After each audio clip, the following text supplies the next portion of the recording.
warrior.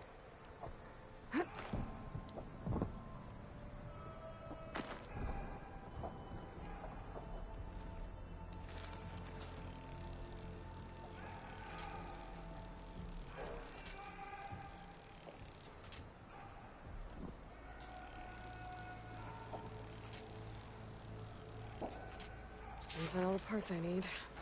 I should check out.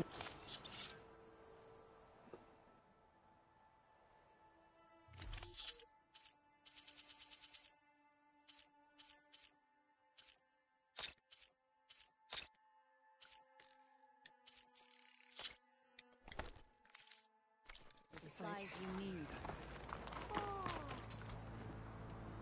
Yeah. Yeah.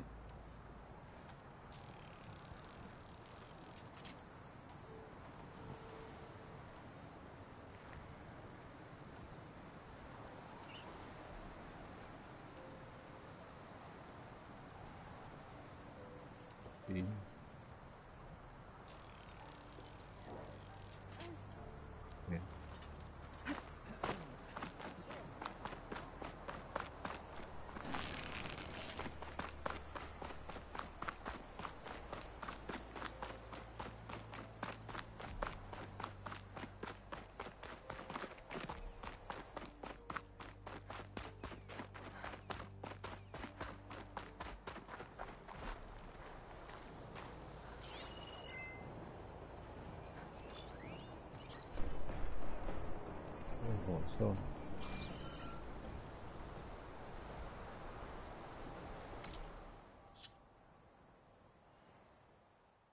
惊人。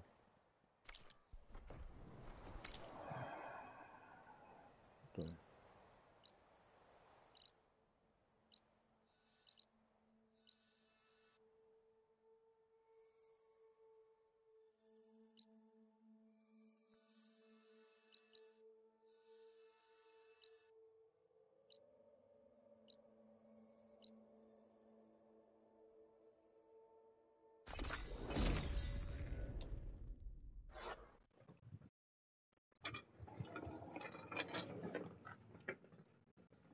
没有军队。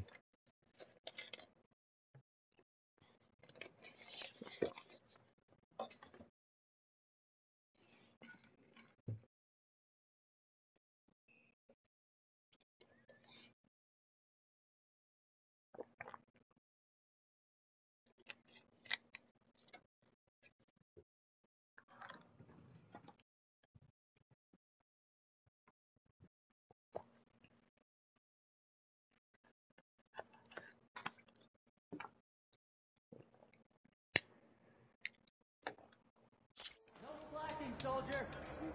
I'm coming. I hear you got it on.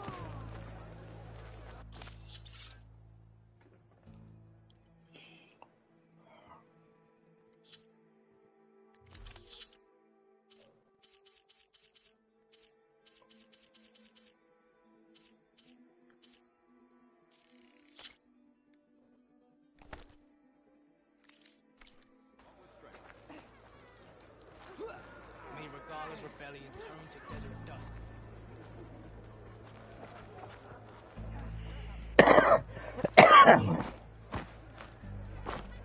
All our blades shall fight Regala.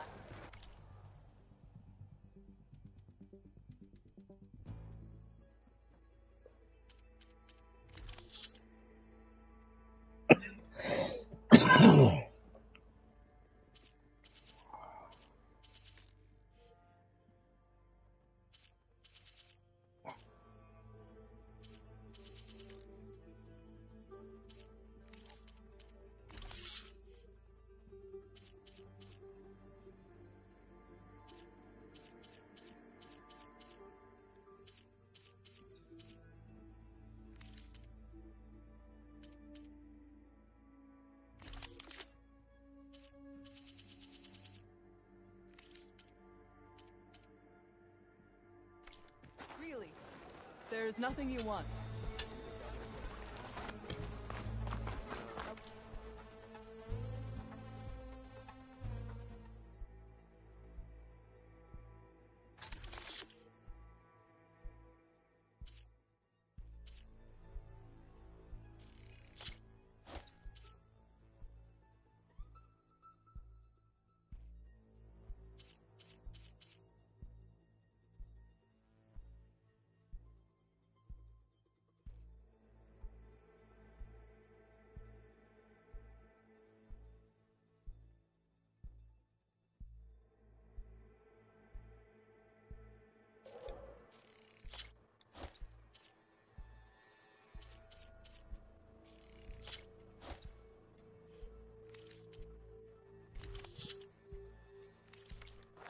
In battle, a soldier learns what to truly value.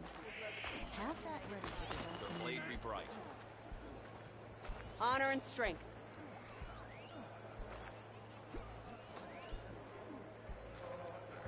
When a decision was needed, you made it through action. Sure proved Takote wrong. If you're here to train, talk to my brother.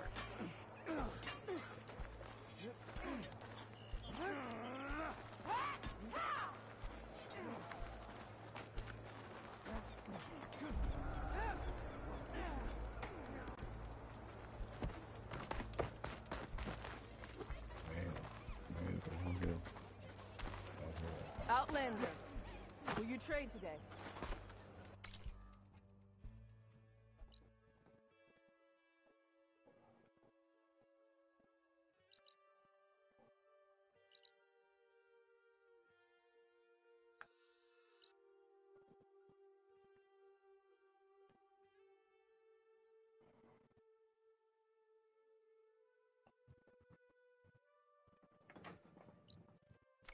There walks the Outlander who embarrassed Dakota.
You burned out.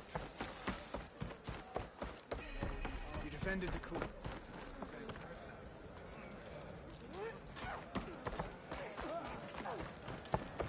That's her. Strongest honor and strength. All blades against her guard.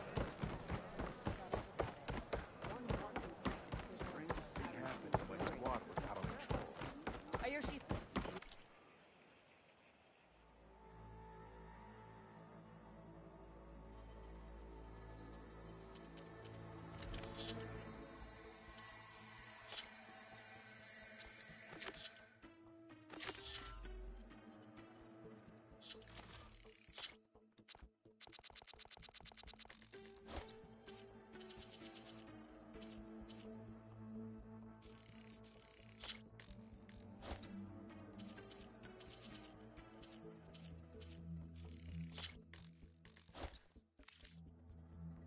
Outlander, I offer you an honorable trade. You should try to not... Guess I was wrong.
you later.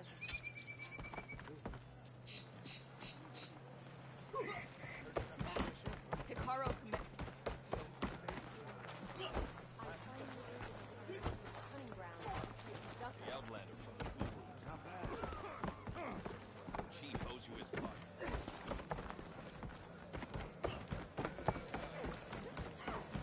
We should go to the event. Walk in French.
Mm.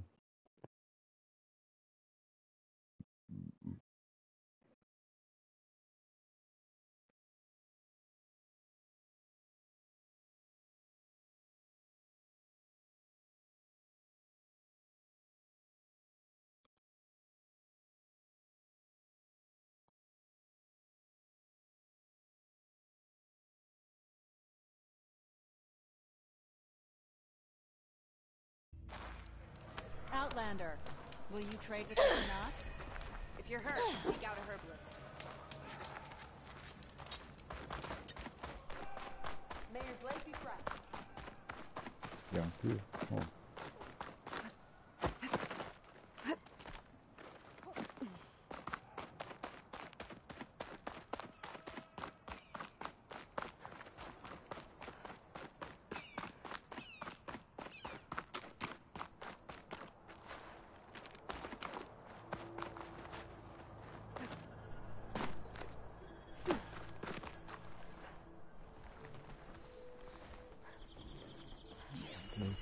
This'll be over quick with frost ammo.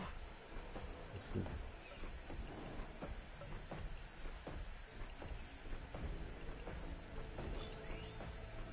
这是几个在这里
？Good. Better.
parts I need. I should check all the machine carcasses here.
是要这样子吗？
好，一次就让你死了。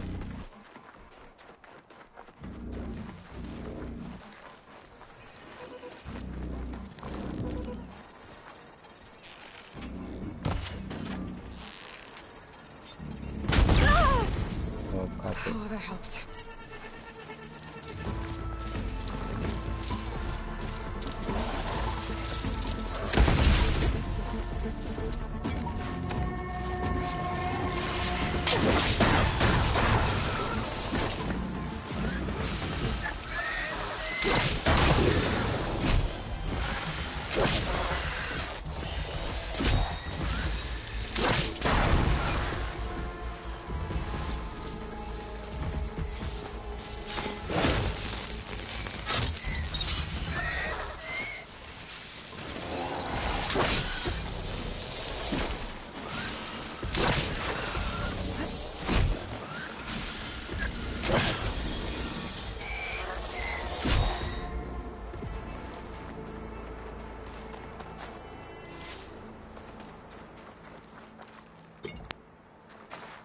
Lucky find.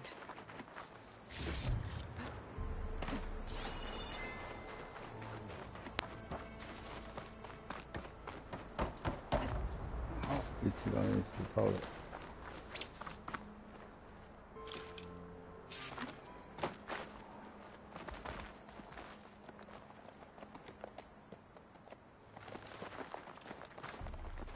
是火车，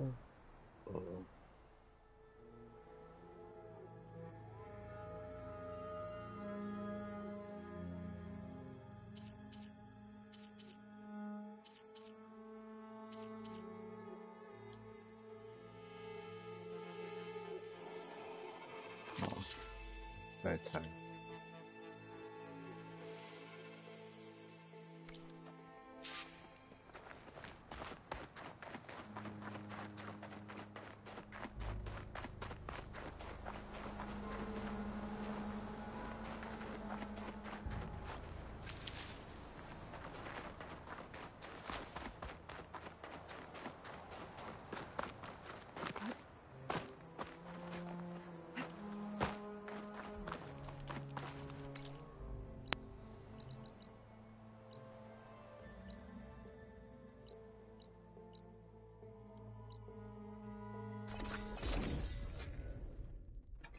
大脚猫，大宝家。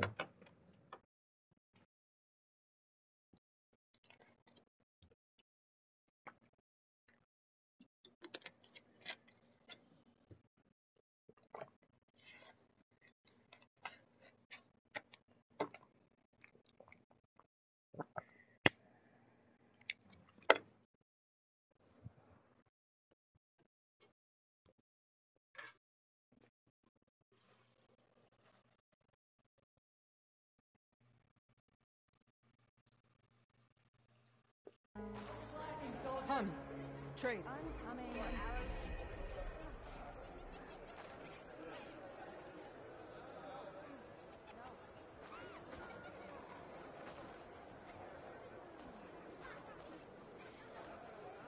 Not bad.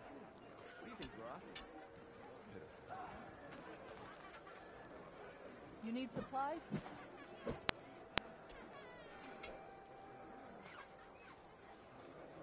The blade be bright.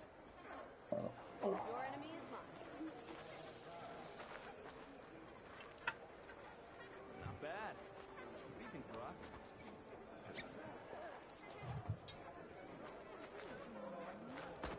You bring trade.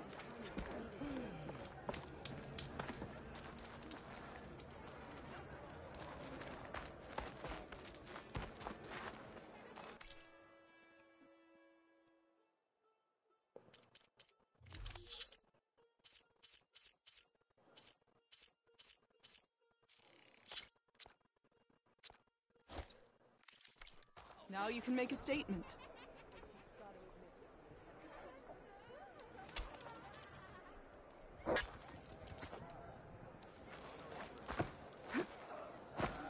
Honor and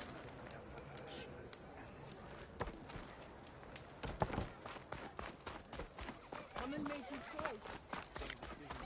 You're brave. Good day, Outlander.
fire's wasted on that machine.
I should loot all these dead machines.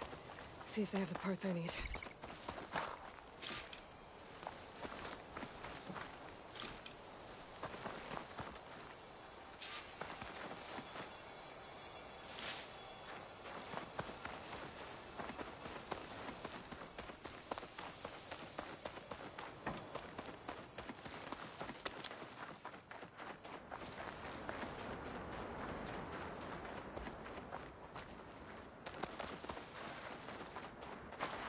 Maybe it's enough.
行巡路。哦。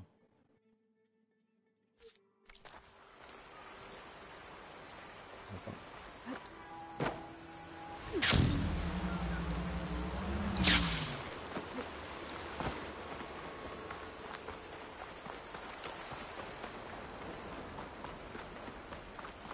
Judging by these markers, that climbing trail Jekka talked about must be nearby. I should check up on her brother while I'm here.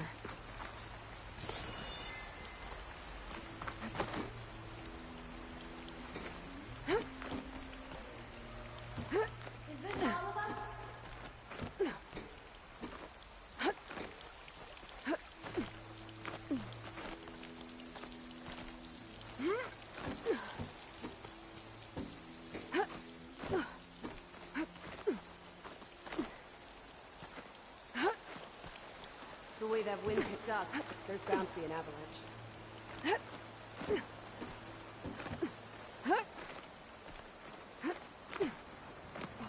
Must have knocked look wounded. What happened? Wallbreaker. If you've come... Actually, I came looking for some... Pento. You're out of line, soldier. What's he talking about? The kid you're looking for is still up on the mountain, along with 2 others. Pento was the only one who decided to break tradition. His odds aren't good. As far as being Tanak goes, he's got most of it backwards. So what? You're all just waiting here? Shouldn't you be calling for help? Couldn't find anyone in that storm, even if we wanted to. Those kids are at the mercy of the mountain now. We'll see about that. But first, why is everyone... Our people are soldiers. Pento has neither. Yet he decided to And you think he's crazy? I'm not a fan of that word. When I chose to wear a woman's armor, people called me crazy too. I guess Pento just feels like he has to prove himself. Show who he really is. I understand. Believe me. But that climb is hard enough, even without a storm. What is this march you meant? This is one of the toughest slopes in Skyclan. It's said that the 10 climbed this mountain in pairs during their war against machines. Our people partner up to in the Old One's footsteps, a flower that grows on the summit. Until Pento, that is. He insisted on climbing on his own. You mean no one wanted to climb up with... I tried to stop him, but there were technically no rules against it, so I... That sounds familiar. The Nora have a similar ritual. No one wanted me in that one either. Their mistake, I presume. Yep. I could try following the path. You said there were 2 other climbers missing as well?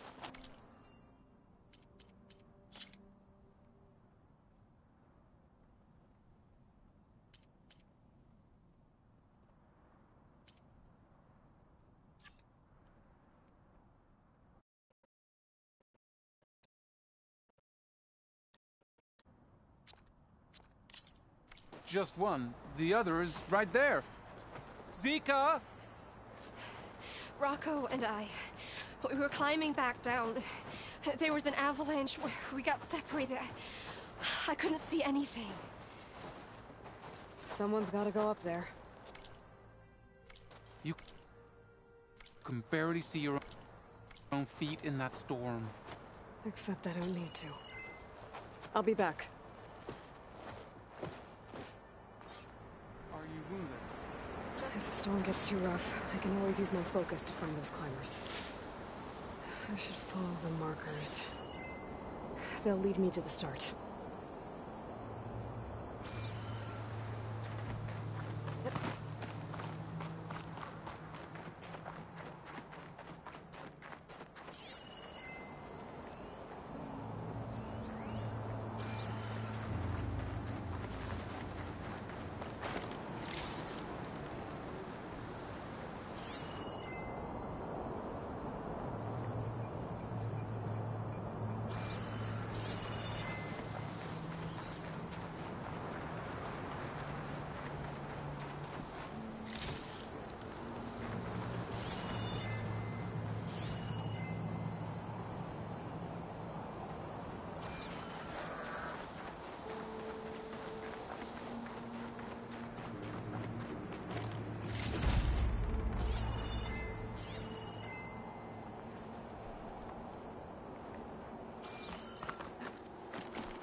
markers.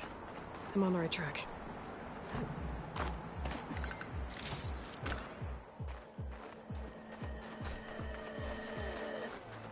You want some of this? Sounds like someone's putting up a fight. That's Knoxman's help.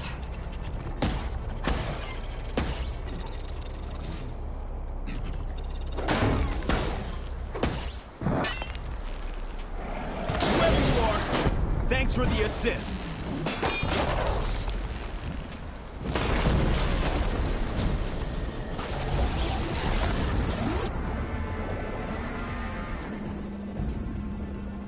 You have my thanks, stranger.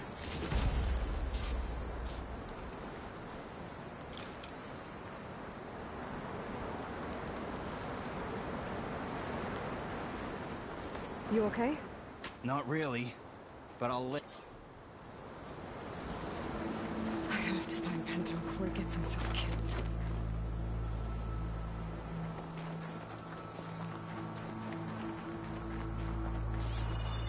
I'm catching snowflakes on my lashes.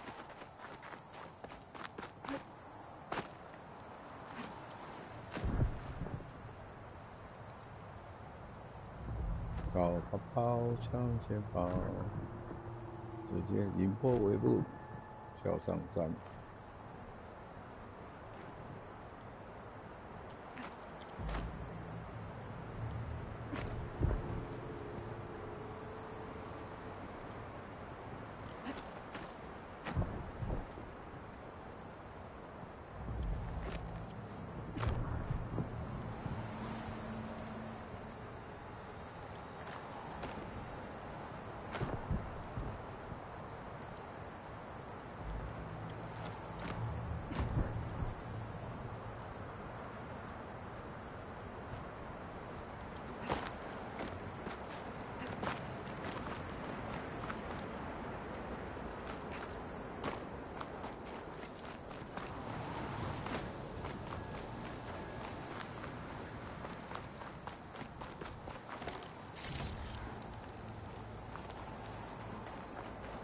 I should use my focus to pick up Pinto's trail.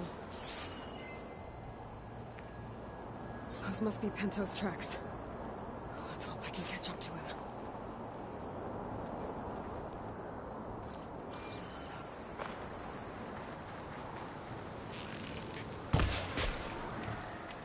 It looks like the avalanche destroyed most of the climbing path.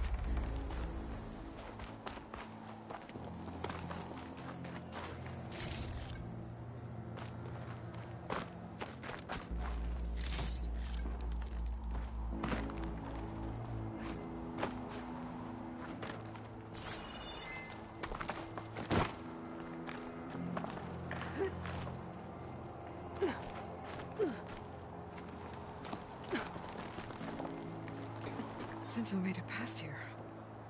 The path must have collapsed after him. Maybe I can glide across.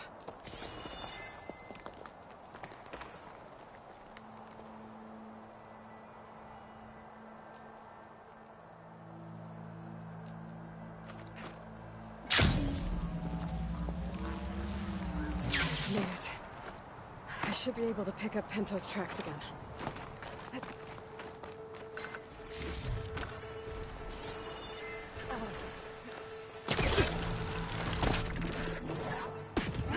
Get out of my way! Let's hope that's Pinto. Got him.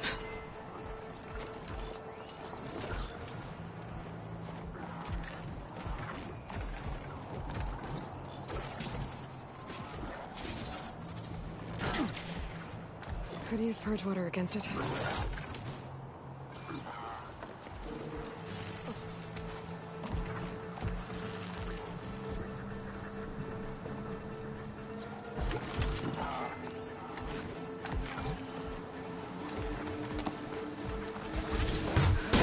Use some help. Who's there? A friend!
Penta? Do I know you? Wakata sent me. We need to get off this mountain, now. No. I'm not going back there as a failure. I am getting that flower no matter what.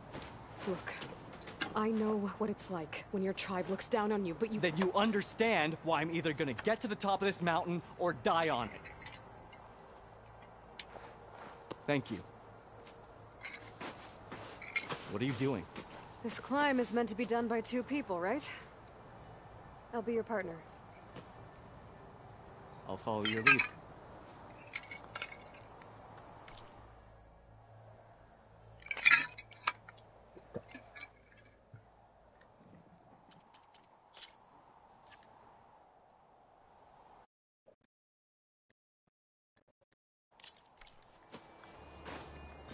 Here, should be useful. Looks like the trail carries on here. No? You know my name, but I don't think I've caught yours. It's Aloy. You sure you want to involve yourself with the Bulwark's biggest loser, Aloy? I like to make my own judgments about people. You know, it's not like everyone can be born with a sword glued to their hand, but apparently that's what it takes to be Tenakth. This is my one shot at proving everyone wrong. What was that? Maybe it's just the wind. I hope so.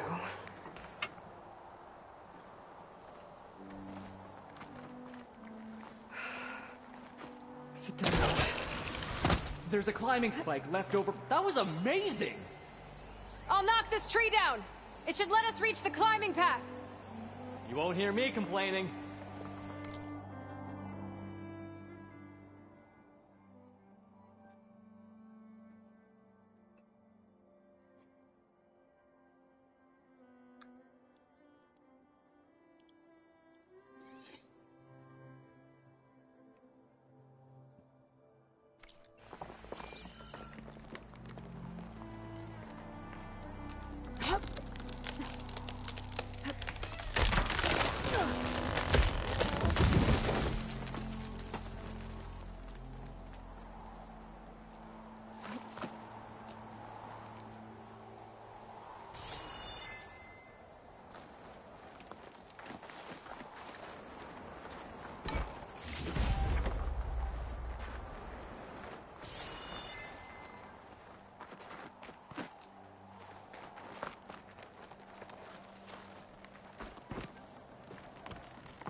You're back.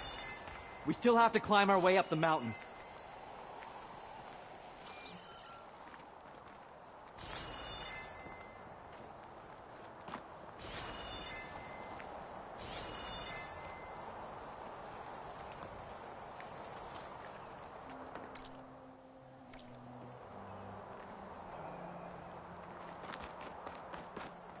We should be able to jump onto that climbing path from the tree.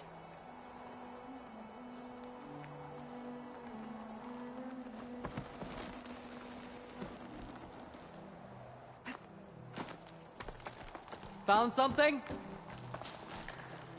That's some climbing gear you've got. Thanks. It's time to start climbing.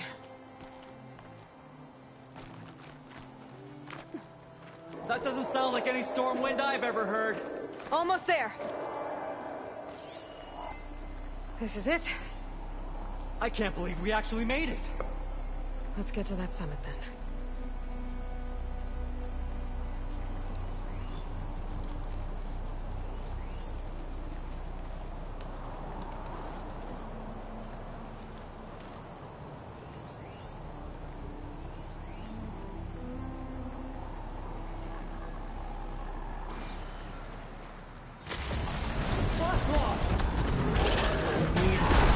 We can handle it. Come on.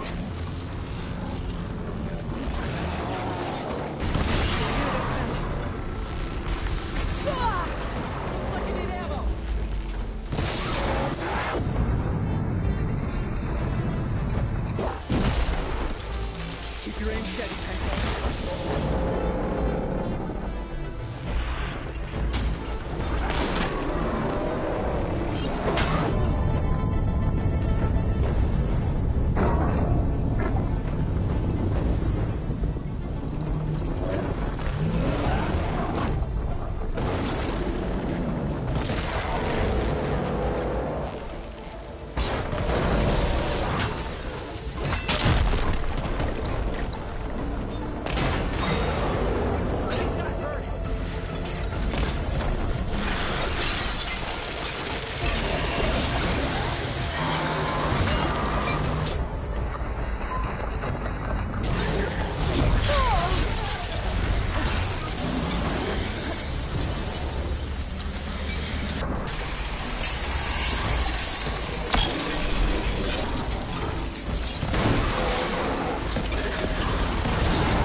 干嘛那么急呢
？Storm.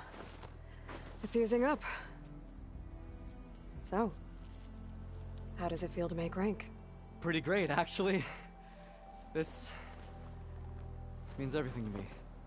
You know,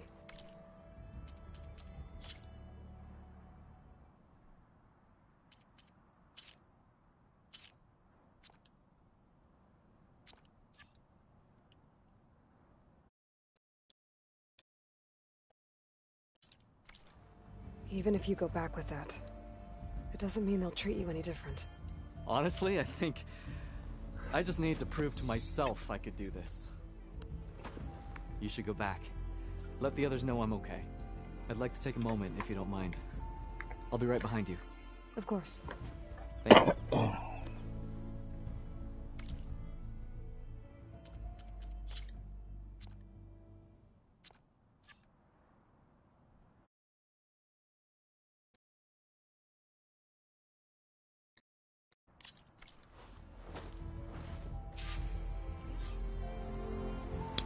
I can probably reach the bottom of the trail faster if I use my shield wing. And get a nice view, too.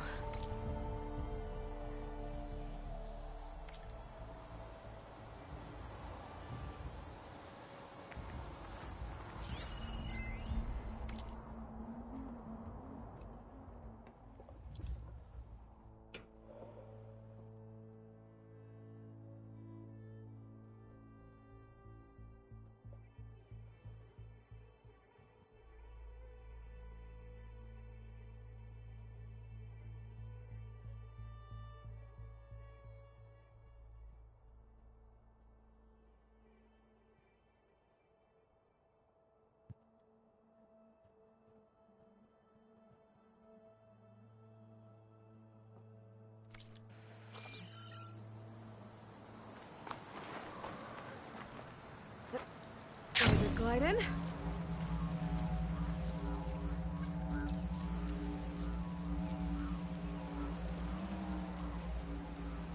Everything looks so peaceful now that the storm has passed.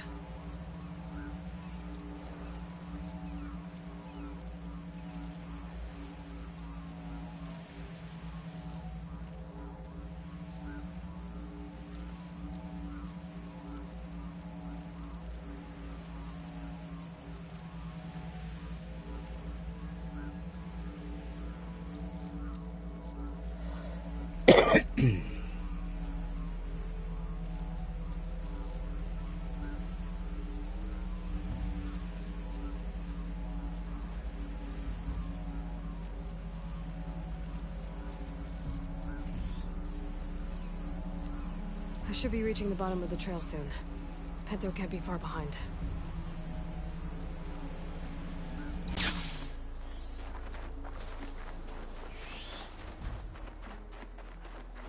There's everyone. Aloy! She's back!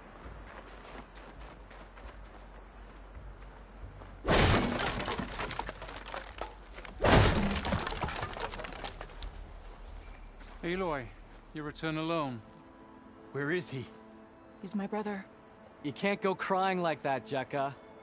You're the sister of a proper soldier now. Bento! Ow! I bring you the blood crest as proof of my march. And with my blessing, you join our ranks. May you find your path on the wings of the Ten. You've got to be kidding me. Him? A soldier? Please. Flower or no flower, we all know all he'll ever be good for is cleaning everyone's shit.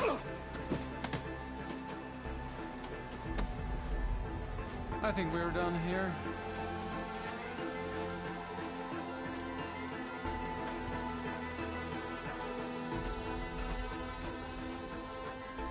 Better put some snow on that, or it'll bruise. Thanks for saving my life. Maybe when I get my old soldier's mark, we can fight in the same squad. Give me a chance to return the favor.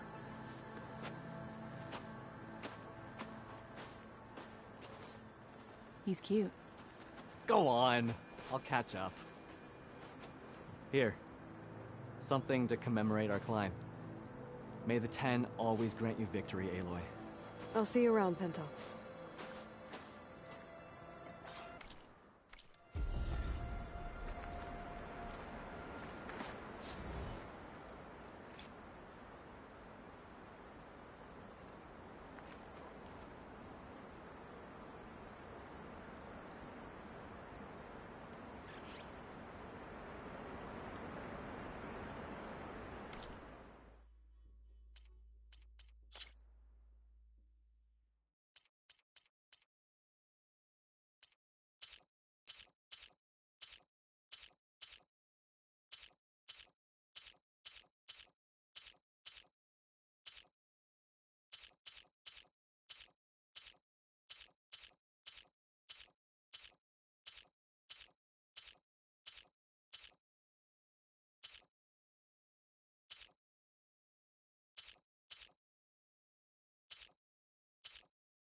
发主线了。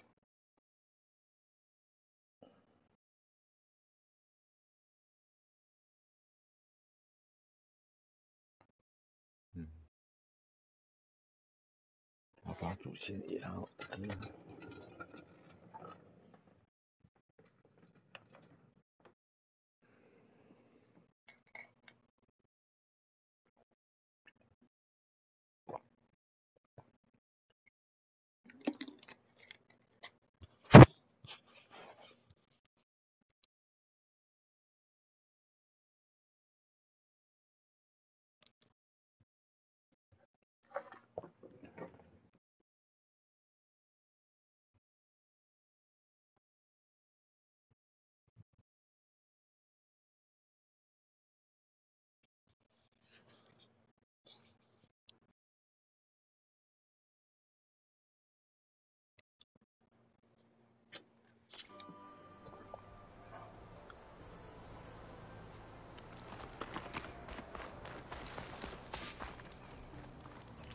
I see you, champion. Sit.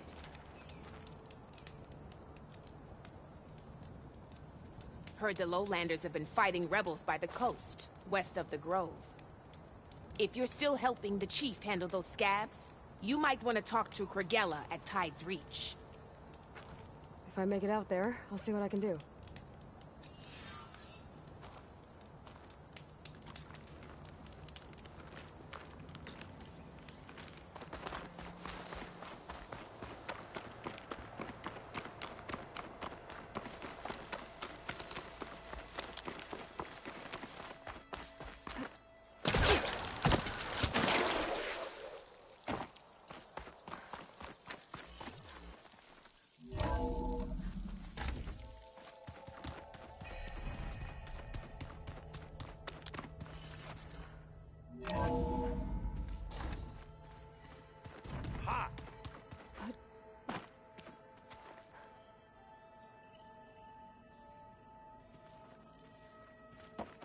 Oh, good. I was hoping we could talk.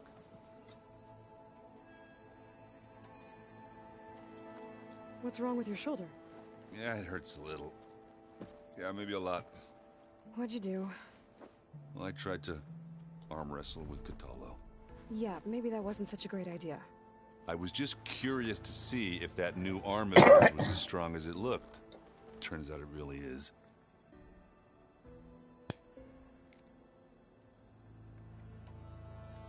I have to go. I'll be waiting for your call.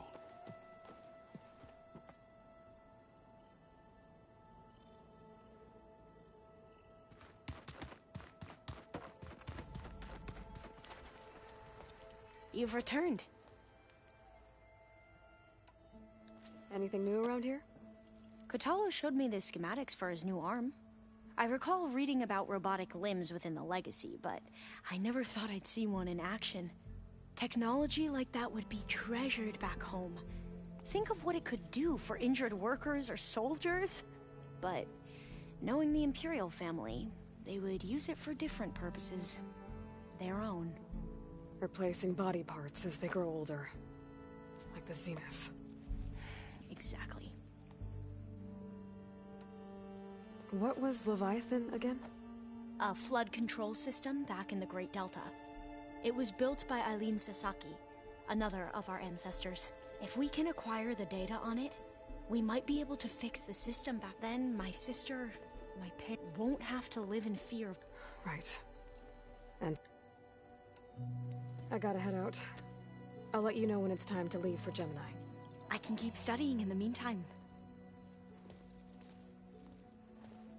And I haven't forgotten about the data on Leviathan. I'll let you know when I make it back to landfall. Thank you, Aloy.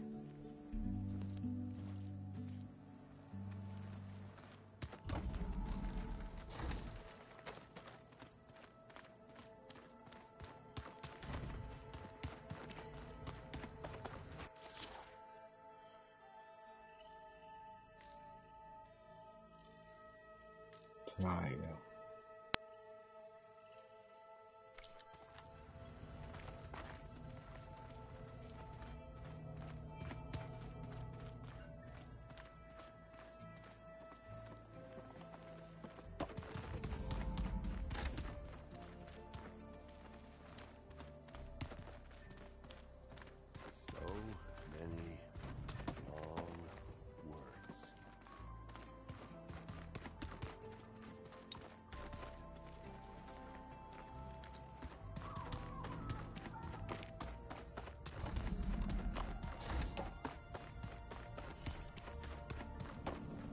I'm over here.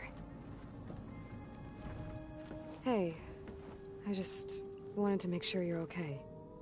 I am. Is there something you wanted to talk about?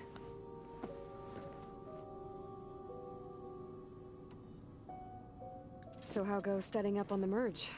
Guy and I have added a function that will display a holographic interface to visualize the data stream from Hephaestus. It should make expunging its malicious code a little more efficient. That's great. Whatever we can do to cut down the merge time is going to increase our chance of success. Good work. I'll continue to search for other ways to speed up the process. But whenever you're ready, I am too. Alva's joined us. Have you two had a chance to talk? She told me she's not allowed to access a lot of the data her people have. Similar to the restrictions I had in my training interface.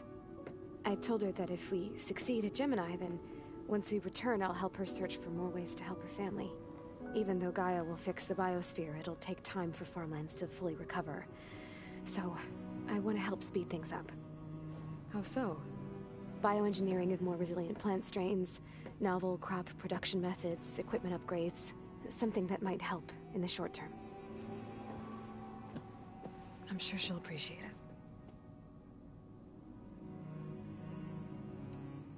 So when you talk to the others, are you calling them over the focus? No, they'll come down here to visit. Like Erend. He's funny. But loud. I wish I could show him the media portal and the data channel. I think he would like the sports hollows. There was one where two people would criticize each other before wrestling to see who was stronger. It was bizarre and violent, but I think Erend would enjoy it. Yeah, you're right. I bet he would.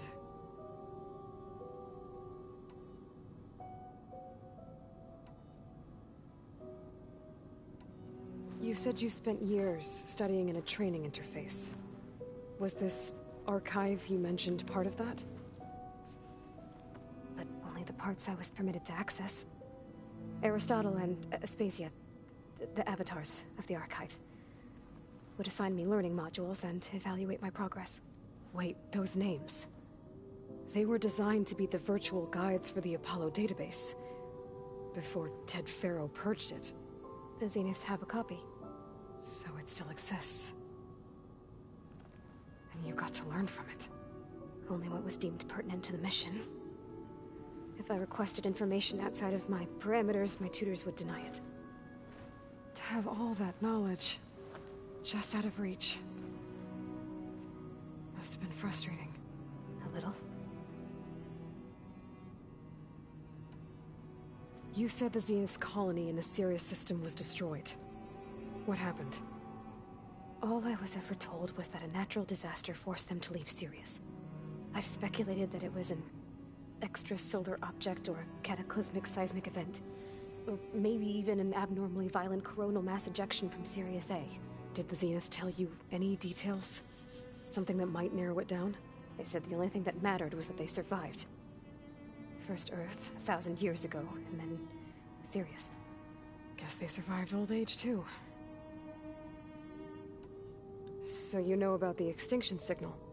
It was speculation, but the only logical conclusion why Gaia suddenly self-destructed after operating efficiently for centuries. Gaia would have only undertaken such a desperate course of action if it had detected a threat to life on Earth that was more dangerous than ceasing function altogether. I should have realized that she would also order the recreation of Elizabeth Sobek to rebuild her. Her plan almost failed. If I hadn't stumbled upon a focus as a kid, things would have been a lot different.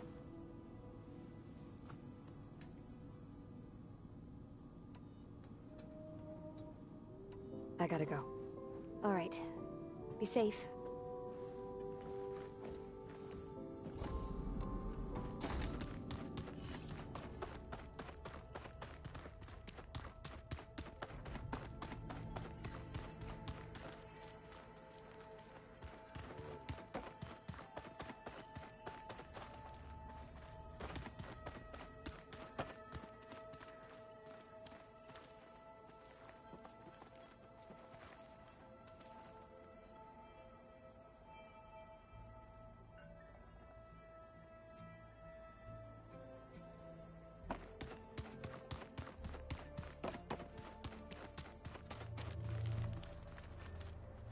Aloy, are you well?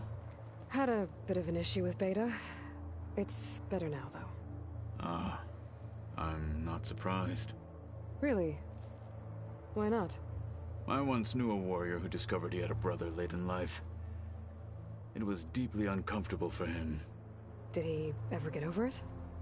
In time. But not before the two siblings nearly killed each other in a single combat challenge. Ah. Well, at least I avoided that. Are you nervous about the mission ahead? If I live, it will be in victory. If I die, it will be in battle. What matters most is that you achieve your objective. I'll do my best. Think you're ready to put all your training to the test? I am Tenakth. I am always ready. I bet people are curious about that new arm of yours.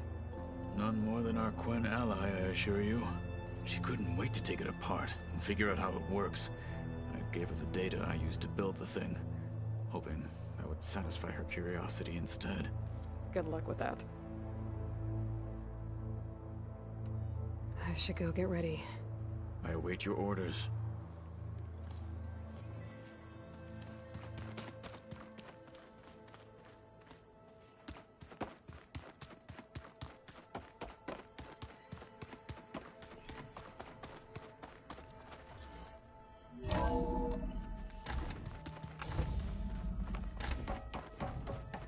Welcome back.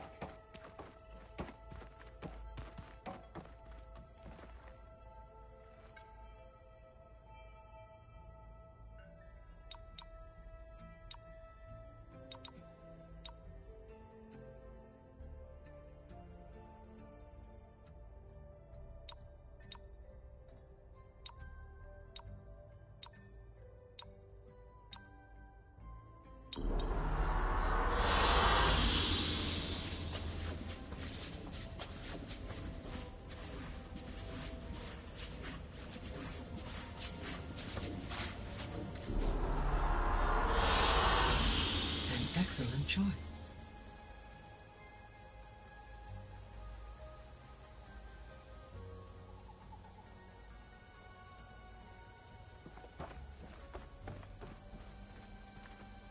I'm back, Gaia. What would you like to discuss?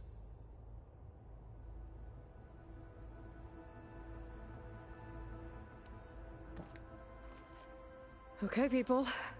It's time to head out. I'll get everyone together.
Connections in place.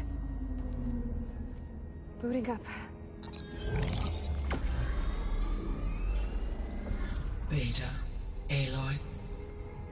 I am fully installed on this core and ready to connect to the Cauldron network. It's good to hear your voice.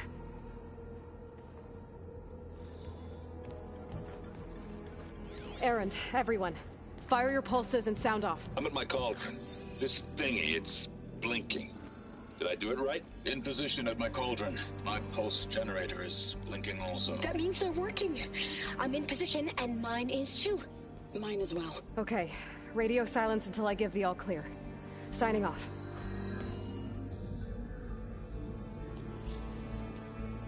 Gaia. Let's cage the beast. Connecting to the Cauldron network now. Elizabeth Sobek, Alpha Prime. Activating Omega clearance.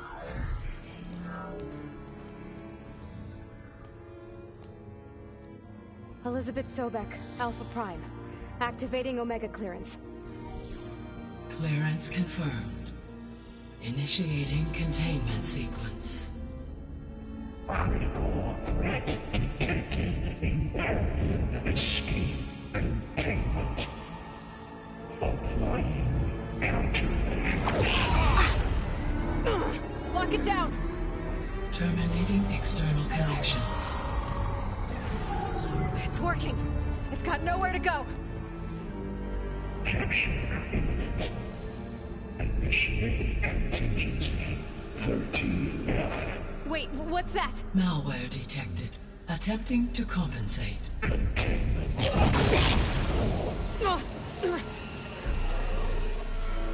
It's cracked. Look! Facility activated. Engaging. Autonomous defenses. Directive. Neutralize. That means machines are on their way.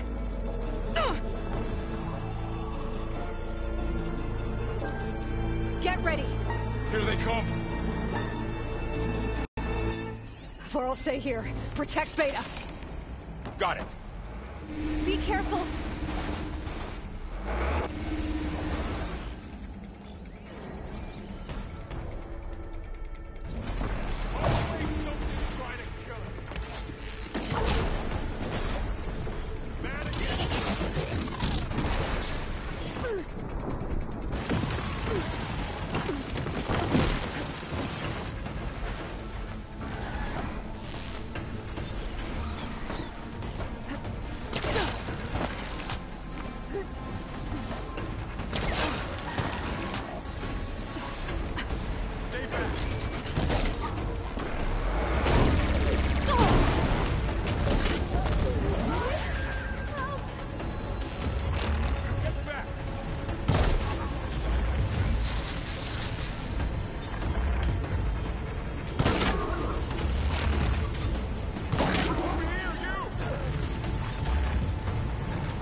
You two okay?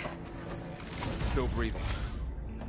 Aloy, Hephaestus can't escape, but it must have fled deeper into the facility. I'll drive it back here. I'll get the cracked core fixed in the meantime. Keep her safe, Laurel.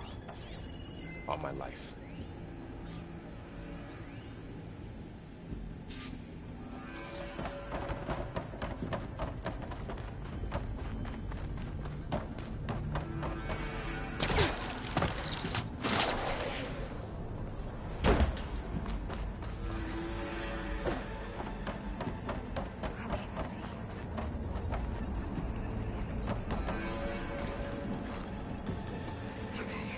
Chase after Hephaestus. Force it out of wherever it's hiding. Make it retreat to the core.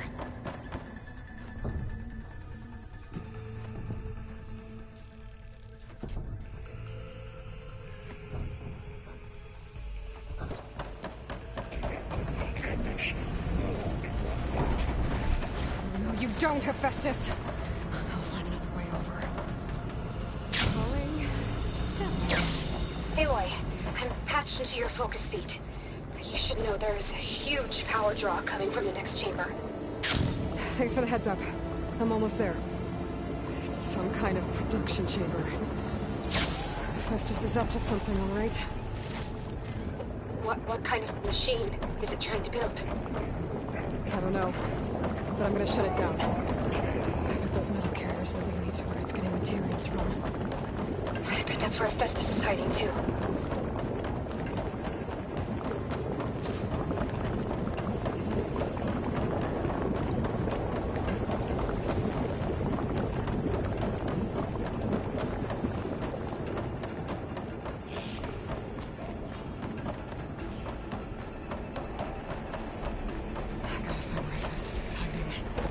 Looks like there are a couple of ways I could go.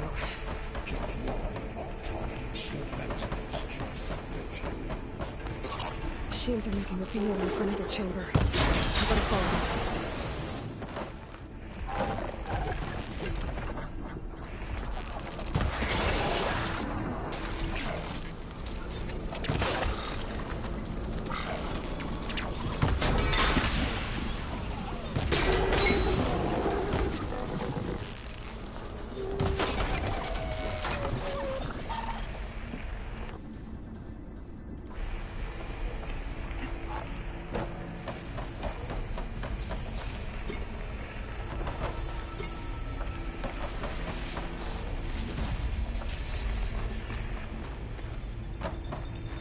Be able to catch a ride on one of those metal carriers.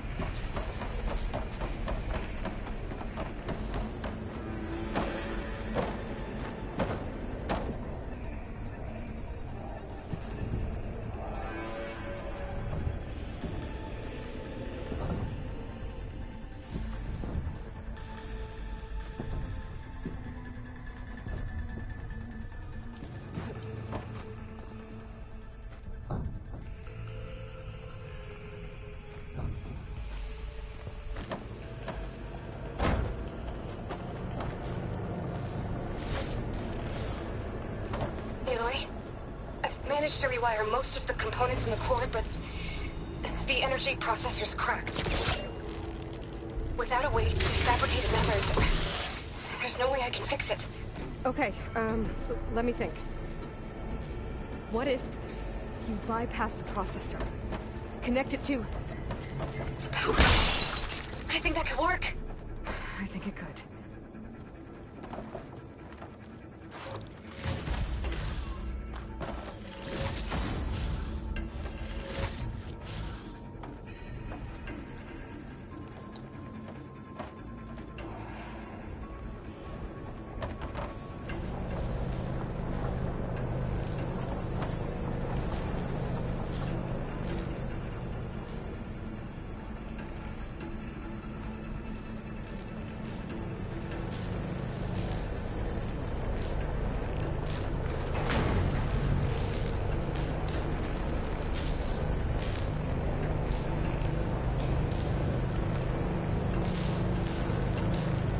飞。 Just a little longer. Okay. Let's just out of here. There should be a node you can override near the central platform. Thanks.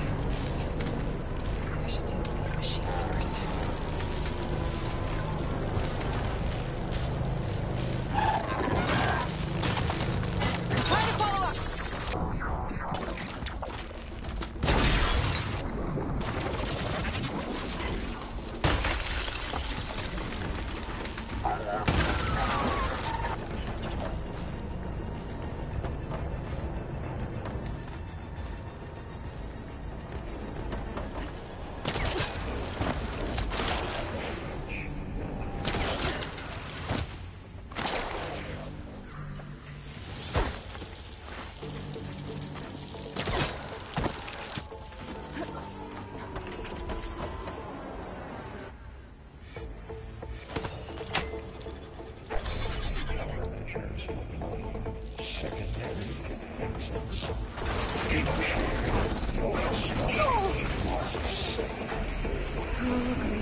Machines on the way. Beta! Hephaestus has locked me out of the node. Any ideas? I'll see what I can do.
I tapped tapped into the core's network hub.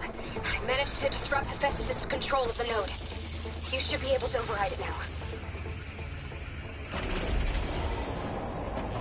Nice. Thanks.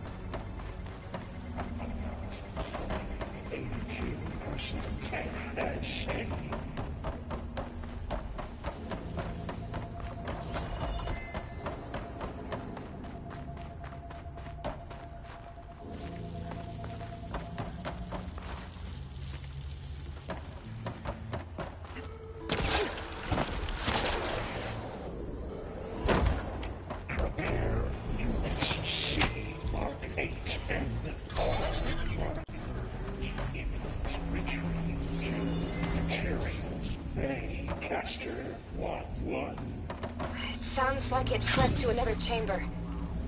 Well, I better not get comfortable.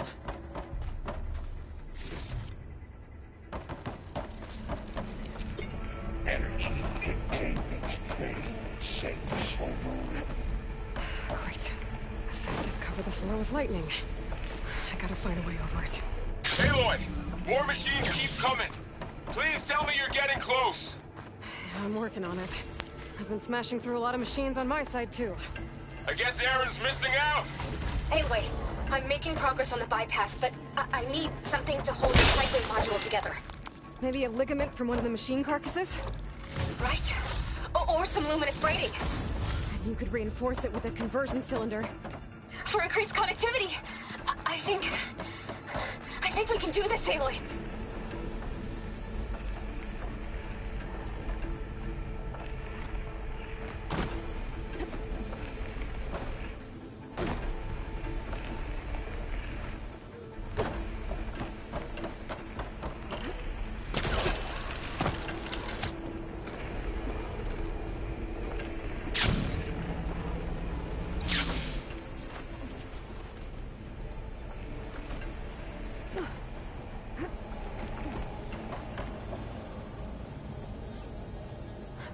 Catch a ride on the rail. Go over the shield.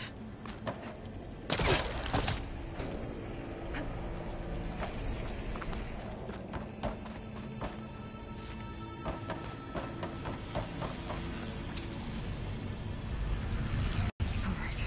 I need to drive Hephaestus in. There should be another way. Got it.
Oh, here we go again.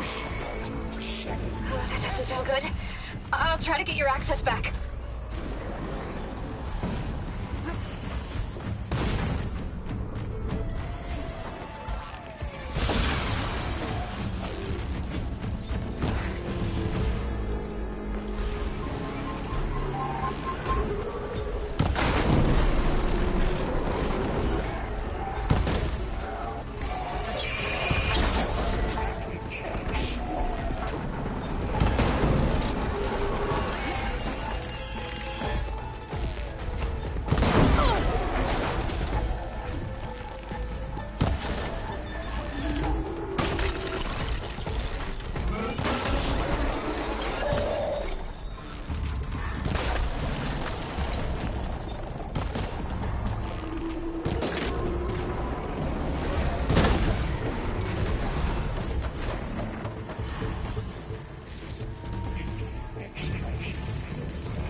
Node access restored.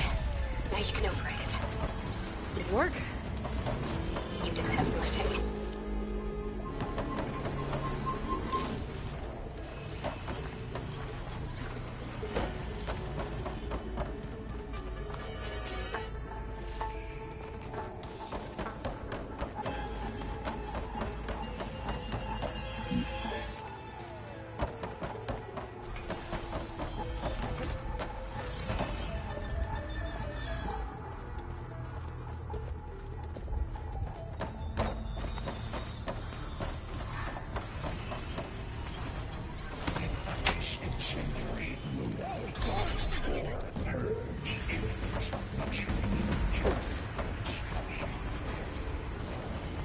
Okay.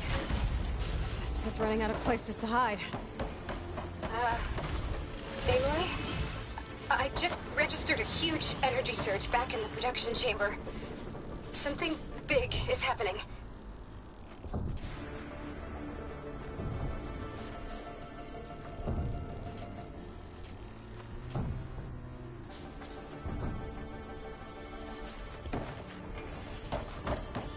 Here too.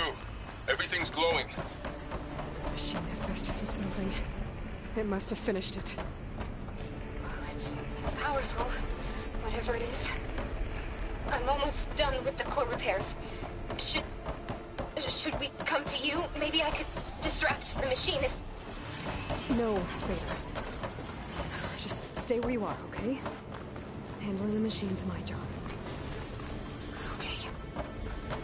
Be safe.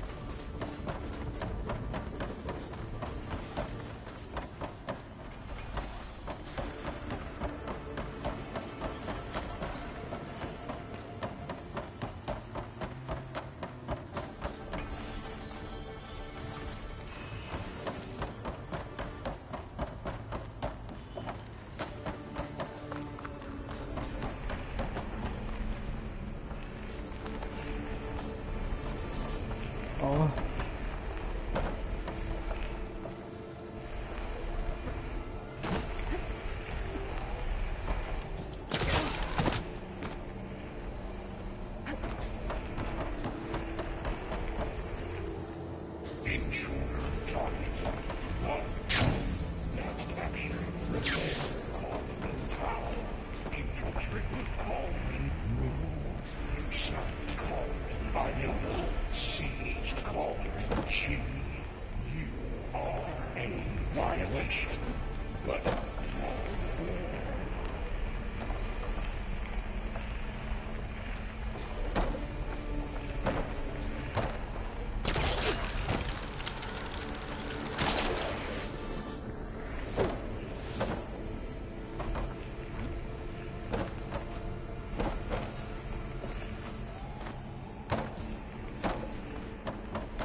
Done. You did it! There should be one more node to override. Good. Stand by. I'm sending Hephaestus back to you.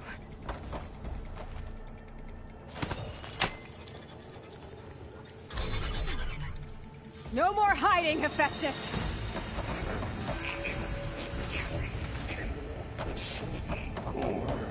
Got it! Hephaestus is back in the core!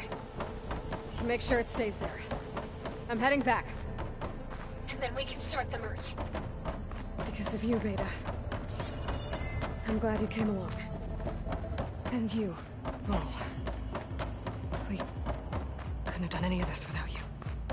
Right back at you, Aloy.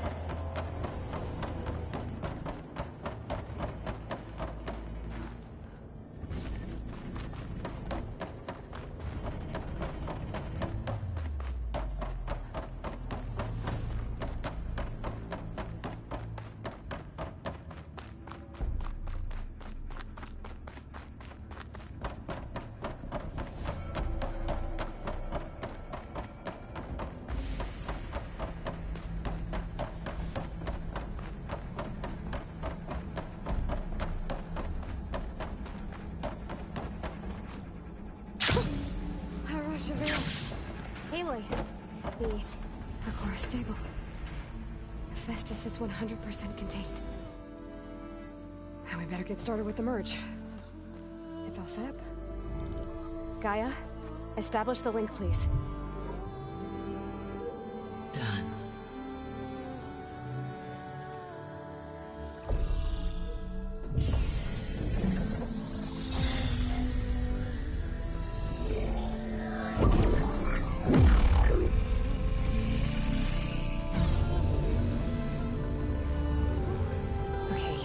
To complete the merge, we need to excise Hephaestus' malicious code. Carefully.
redundant copy.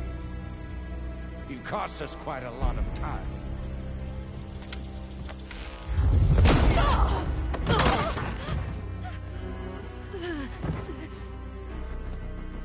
Eric, get Beta. And squash that bug while you're at it.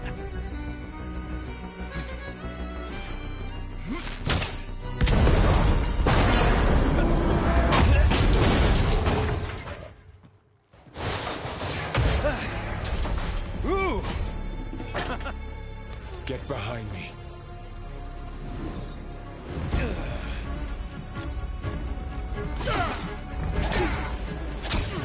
Come on!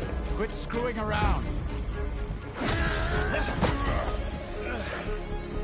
Now we're having fun, right?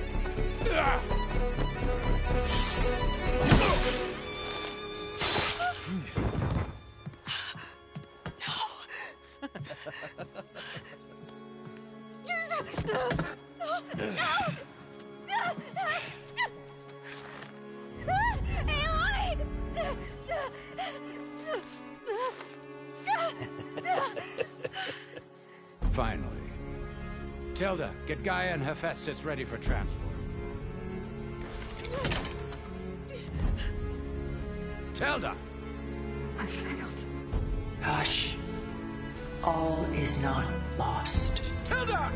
What the hell are you doing? Stop her! I can't even see her!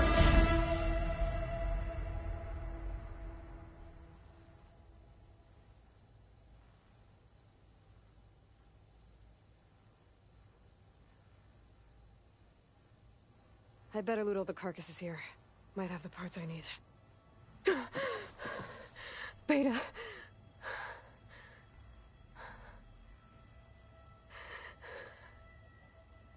Farrell.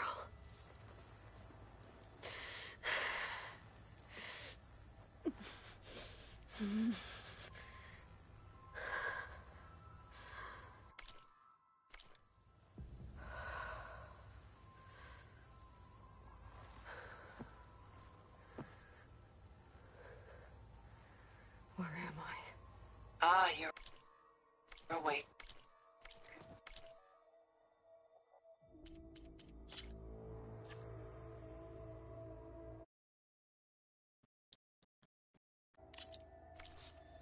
You took quite a hit when Gerard attacked you.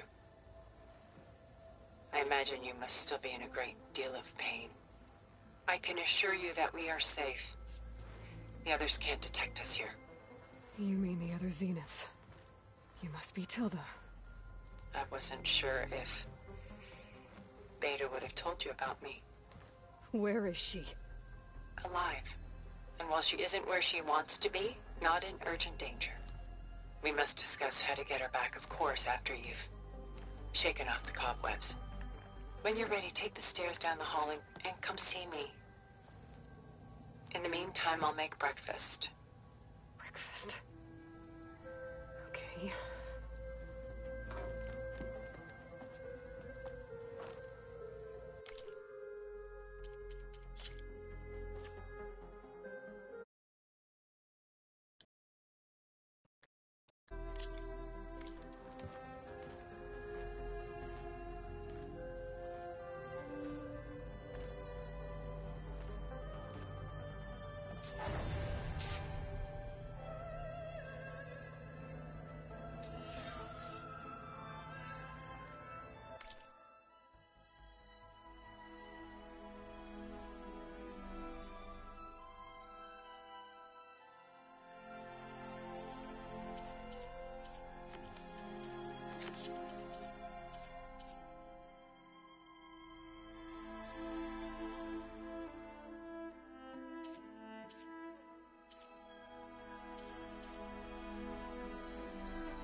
What was all this for?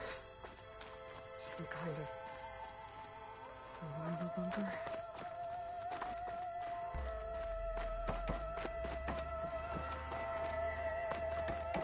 What is this? Just a few favorites from my collection. Rescued and stored here just before I went off-world. Take a look, if you like. I'm curious to hear your impressions. My friend is dead. Beta and Gaia are gone, and you want me to look at old paintings? Don't be so quick to dismiss the comfort we can find in art, or the insight we might gain.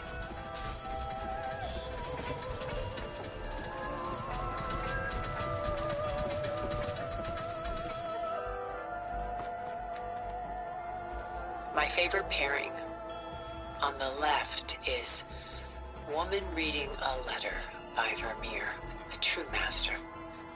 And on the right is a forgery, Woman Reading Music, which fooled experts into believing it was a priceless original. Early in my career, I became fascinated with such deceptions. Eventually, I developed scanning software that could detect fakes with unparalleled accuracy. Is that how you made enough money to buy your way onto the Odyssey? Oh no. I made my real fortune later.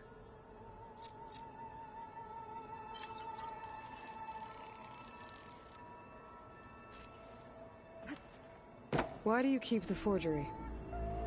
I've always enjoyed studying the two side by side. Both painters capture light, color, and perspective. But what makes one a masterpiece and the other simply an imitation? The forgery looks... sharper? Good eye. The details are crisp. The contrast bold. It tells us more, and yet we feel less.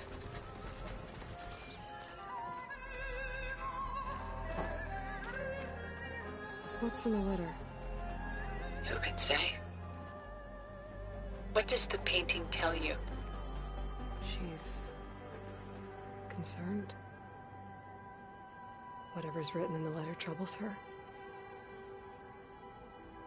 Burden she can't put down. Fascinating.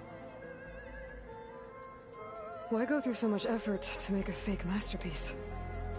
The forger initially painted under his own name, but found little success. His work was considered unremarkable. But when he took on the guise of Vermeer, suddenly it was celebrated as extraordinary. But it was a lie. And he knew it. Sometimes we struggle to glean what is real and imagined, even within ourselves. The irony of these two is that Vermeer died in obscurity. He had no idea his work would become some of the most precious, most copied, most preserved pieces in all history.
Selene and Endymion.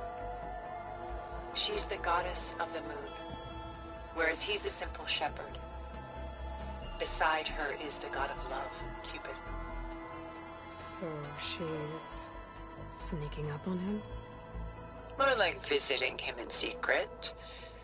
The torch that Cupid bears represents Selene's undying infatuation with him. Though the two must remain apart, her love will forever burn. And why can't Celine and Endymion be together? Celine took a vow of chastity, promising to never take a lover. So when she fell in love with Endymion, she could only visit him at night while he slept. But then wouldn't she be breaking that vow? Think of it as a forbidden love. Though circumstance keeps them apart, still they find a way to come together, however briefly. Aren't Celine and Endymion cold? Perhaps we should move on to another piece. Shall we move on?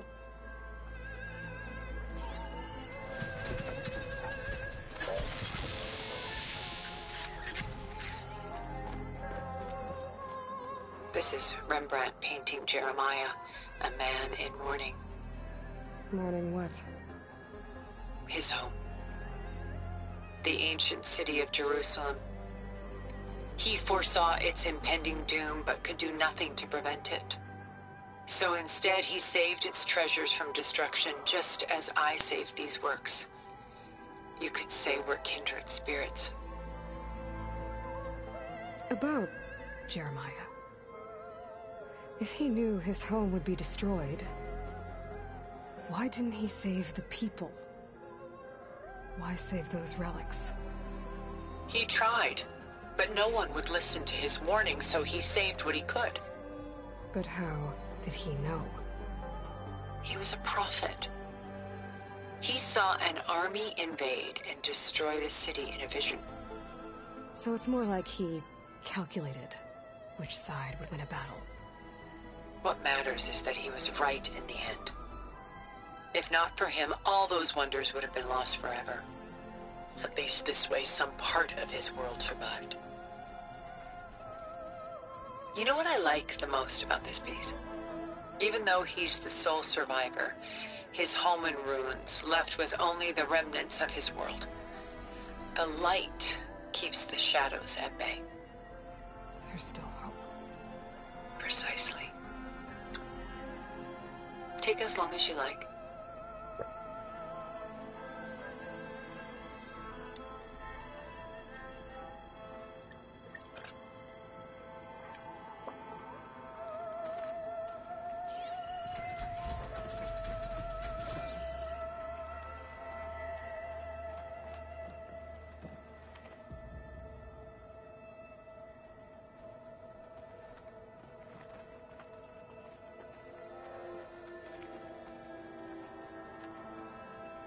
Portrait of the painter, Rembrandt's son Titus, depicted in the habit of a monk.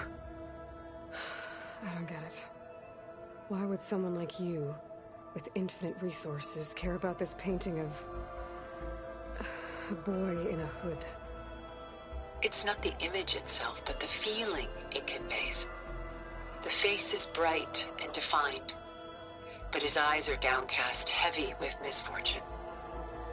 And the background seems to swallow all light. The painting is infused with a sense of loss. I guess I understand how the painter feels. Works of art such as these can often cause us to look inwards at our own lives. I'm sorry about your friend. Had I been able to intervene, I would have. But the risk of losing you as well was too great. Everything went by in a blur. I couldn't get to him. You know, long before holograms and focus recordings, people relied on art to memorialize their loved ones. Because of works like this painting, their lives are immortalized. Rembrandt had 4 children by his wife. All but Titus died shortly after she gave birth to them. She passed not long after that. Titus became the only family Rembrandt had. Which is why he painted him this way. Indeed. Then tragedy struck again. Disease claimed Titus at 26. It's almost as if Rembrandt painted the future, closing in on him. Rembrandt actually painted several portraits of Titus, but this one has always been my favorite. It's honest What do you mean? In others, Titus was portrayed in brighter, livelier states, but here, Rembrandt allows himself to express his true feelings. Sorrow, fear, hope, love, laid bare on canvas for all time. I see this one resonates deeply with you.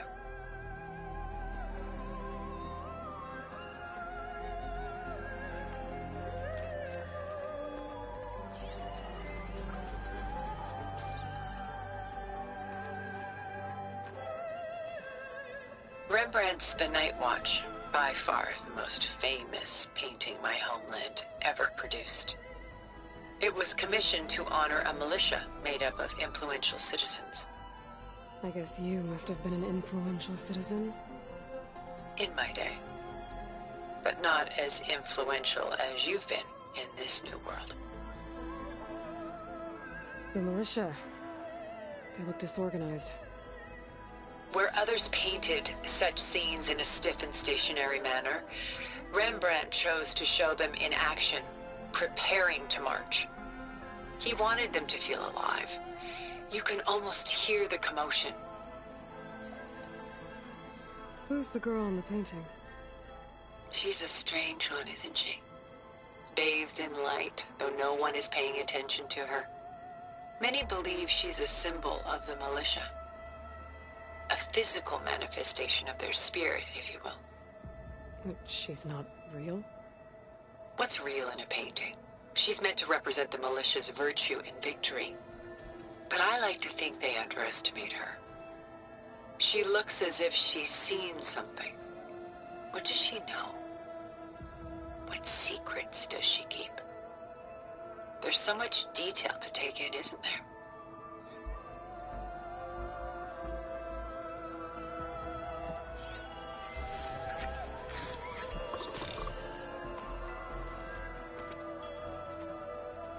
The Gust, by Willem van de Velde, the most famous of his many maritime paintings. A ship crossing into the unknown. I guess you're familiar with that. Indeed, which is why I appreciate this composition in particular. Though waves and wind threaten to destroy the ship, it perseveres, clinging to the light even as darkness closes in all around it. Where is the ship going? To a faraway land, most likely. My ancestors used ships like these to explore the world, sometimes at great cost. What were they looking for? Anything of value. They were traders willing to face unknown dangers to make their fortunes. But no matter how far they went, they always turned their sails home. So this Van de Velde only painted ships? It was his specialty. Following in the footsteps of his father, Willem the Elder. The two had quite a journey of their own, taking them all the way to the court of a foreign kingdom. Did they ever come home? No, but eventually their lives work did. Take your time.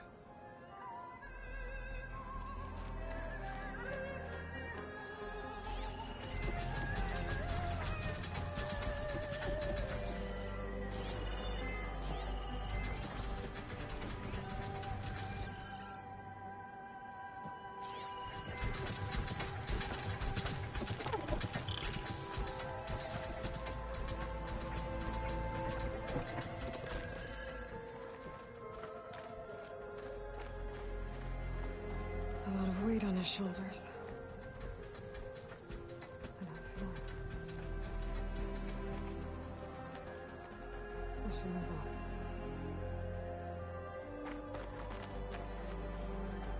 Stunning, isn't it? Paintings were the only masterpieces of my people's golden age. This is Van Vianen's Lidded Ewer, molded from a single sheet of silver. What was it for? How like Elizabeth you are. Function over form. Its practical purpose was less important than its meaning. Van Vianen created it in honor of his late brother, who himself was a famous silversmith.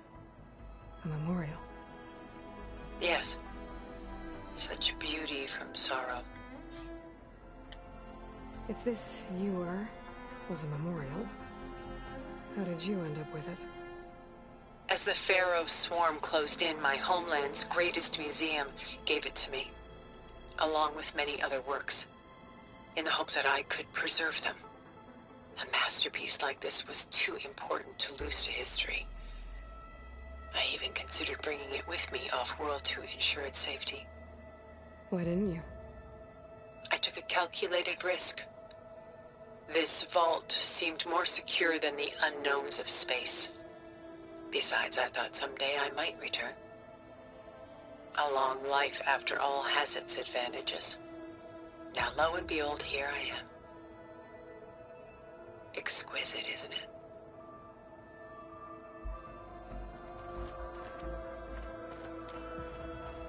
She's pulling out her own hair. Madness out of grief. It's hard to watch her suffer. I should move on.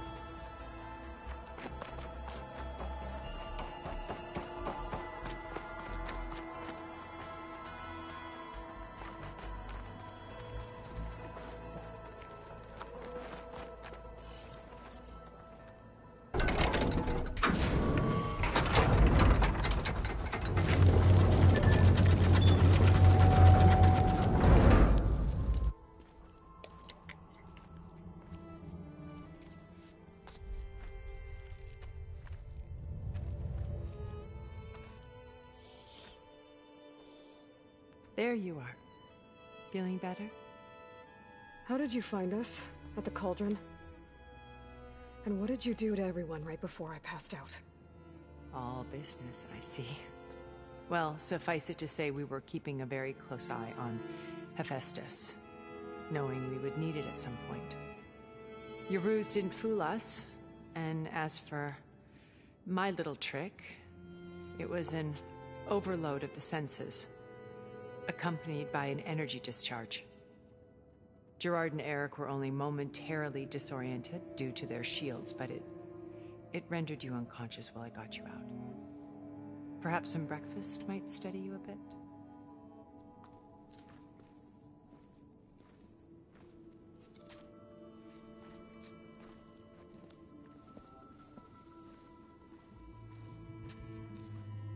This was your house. The one you recreated for Beta, in the data channel you shared. How perceptive of you. Please, this way. After everything your people have done, you think I'm just gonna sit down and have a chat with you? They're not my people. They never were, and especially not now. You shot off into space with them, and lived with them for 1,000 years before coming back. So what made you suddenly turn on them? Quite simply, this. My old focus. You repaired it? But that means you've seen incredible things. What you've accomplished in 2 decades of life.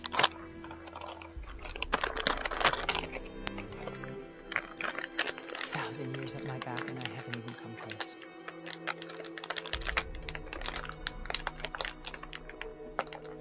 I'm sorry if I invaded your privacy, but I had to.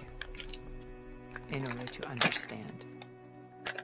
To be enlightened. You truly are Elizabeth's blood. With her drive, her sense of mission,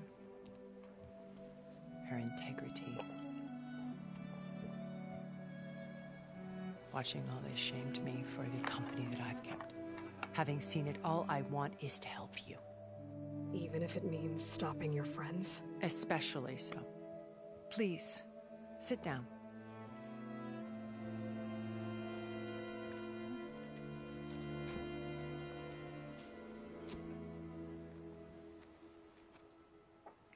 There. That's better. Now, we must recover Beta and Gaia at all costs. By now, you must know that Gerard intends to use Gaia to reboot the Earth's biosphere. Remaking this world to specifications that would only suit us immortals. This process will kill every living thing on the planet. He calls it a clean install. Not if I stop him first. Not if we do. And once he and the others are gone, we can work together to fulfill Elizabeth's dream. I'm sure Beta told you that there's a build of the Apollo database on board our ship. A complete collection of human knowledge. With that and Gaia, we could do everything Elizabeth wanted. Heal the biosphere, educate the people of this world, uplift them. Create the world she imagined.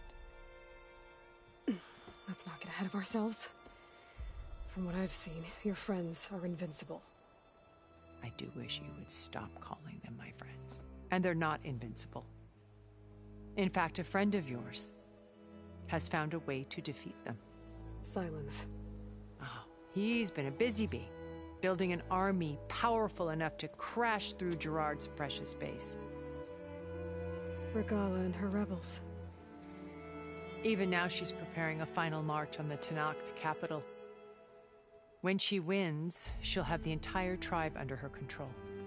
Hundreds of warriors and machines to throw at the base. She's been duped. They'll all perish, of course.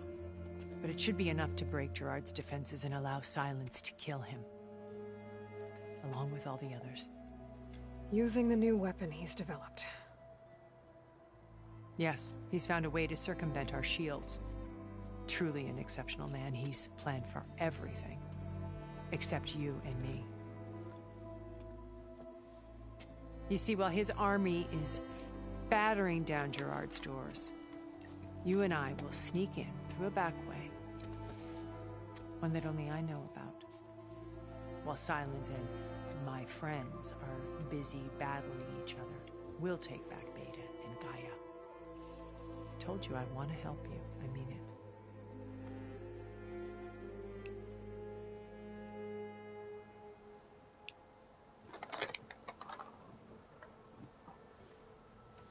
You said Beta is not in urgent danger, so what are the Zeniths doing to her? Putting her to work. Merging Hephaestus with Gaia. A difficult, time-consuming task, as I'm sure you know. They will compel her if need be. But her life is not in danger. She's the only one who can do it. Because you people made her to be nothing but a tool. Gerard's idea, not mine. They always viewed me with suspicion when I attempted any form of kindness towards her. That's why I created the data channel.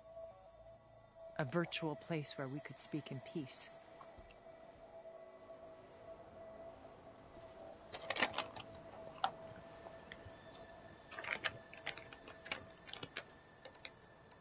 So this channel you shared with Beta, none of the other Zeniths ever found out about it. Gerard believes he's the most cunning of all of us. Even after 1,000 years, he still can't imagine that I would outwit him. The channel allowed me to interact with Beta away from their mistrustful eyes. It offered us a chance to be ourselves. Until you cut off all contact. Yes. Though it pained me. I was worried that our meetings would do her more harm than good. She felt like you tossed her aside. I was afraid the others would find out and punish her. She may not have had the comforts of friendship anymore, but at least I ensured she was safe. I know it seems harsh, but you must believe that her well-being has always been paramount to me.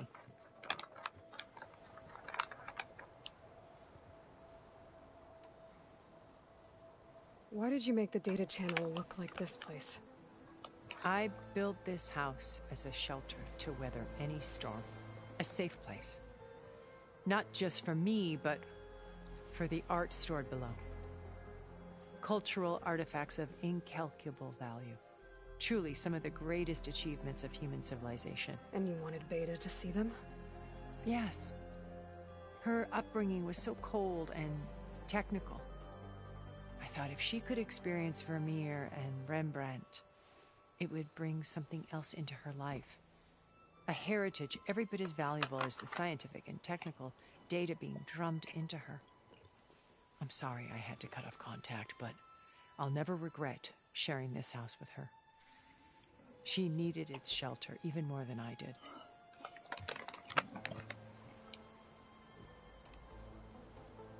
My old focus. How did you find it, let alone repair it? When we encountered you at the Hades Proving Lab, Gerard saw you as a redundancy. I knew better. You were a revelation. After your dramatic escape, bravo, by the way. Gerard and Eric assumed you were dead and gave up the hunt. I wasn't so sure. When the others were busy, I returned to the lab and searched for any trace of you. That's when I found this little treasure. Not easy to repair, but certainly worth the effort. As I watched your life unfold, you were like a splash of color on a worn canvas. What Liz was, and more. Did you show it to the others? Of course not. It was your actions that inspired me to defy them. It's worth noting that if I hadn't found it and watched its contents, I wouldn't have known to save you at the cauldron. You'd be dead. So I should be grateful? If you like.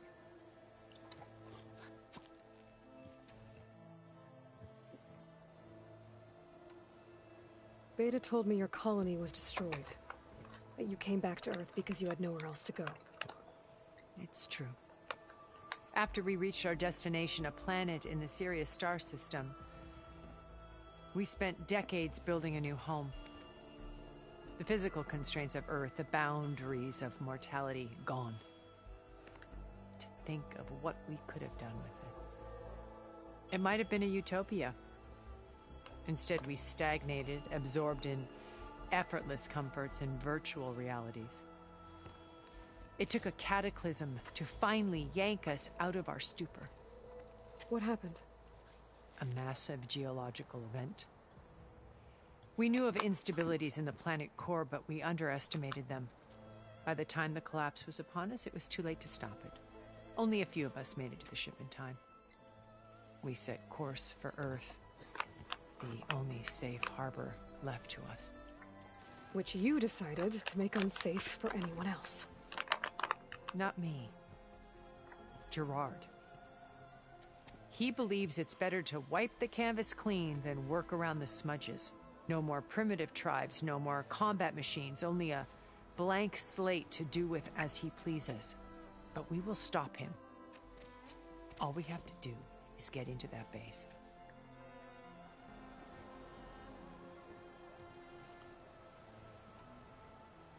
What exactly is your plan to sneak into the Zenith base? We will make use of a lesson I learned from an early age. Always know your exits. In this case, a place where Gerard's new construction meets the ancient foundation, a passage that only I can access. When Silence flings his army at the base, we will enter through this back door, bypassing most of the fighting. The distraction will provide us with a window in which to rescue Beta and Gaia.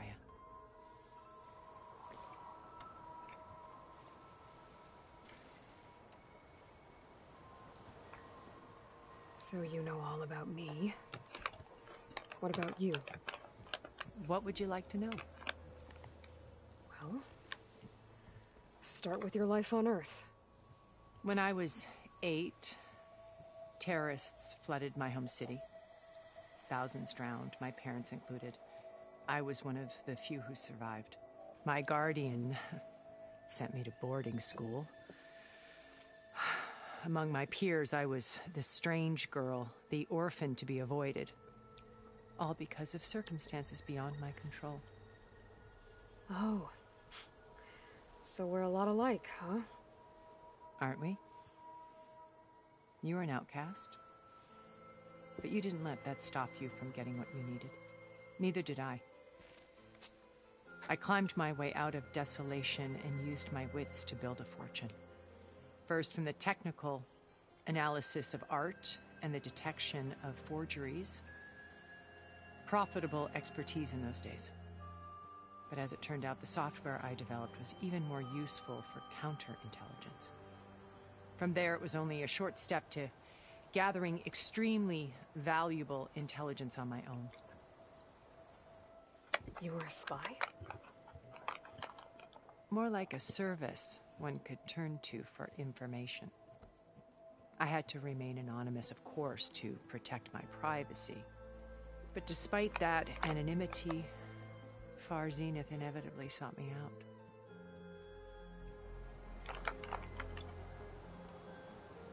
What happened when Far Zenith approached you? They painted an irresistible vision of humanity's future.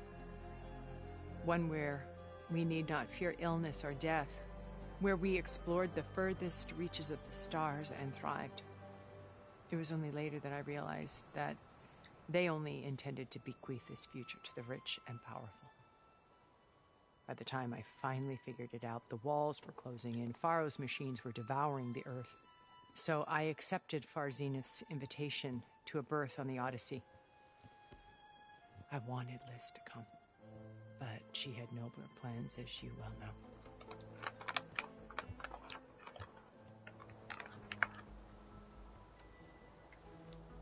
So you didn't know the other Zeniths were monsters until it was too late? I knew some of them were, certainly. It wasn't until we were off-planet that I understood the true scope of their greed. I was grateful to simply be alive, but the others became obsessed with a kind of effortless immortality. They built a colony where machines serviced their every need, where any memory or fantasy could be endlessly savored in virtual reality.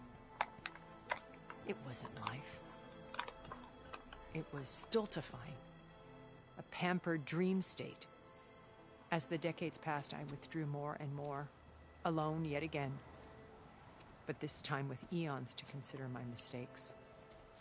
Now, finally, having met you, I feel like I have a second chance. To do what? Help you, of course. To fulfill Liz's dream, which isn't so different from Far Zenith's original vision. A better future for humanity.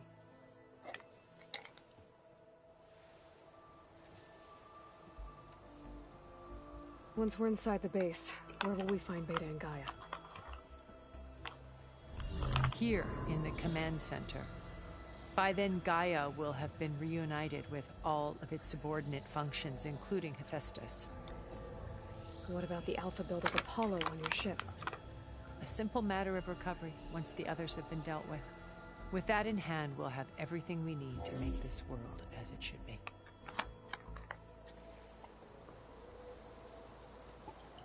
How do you know about Silence's plan?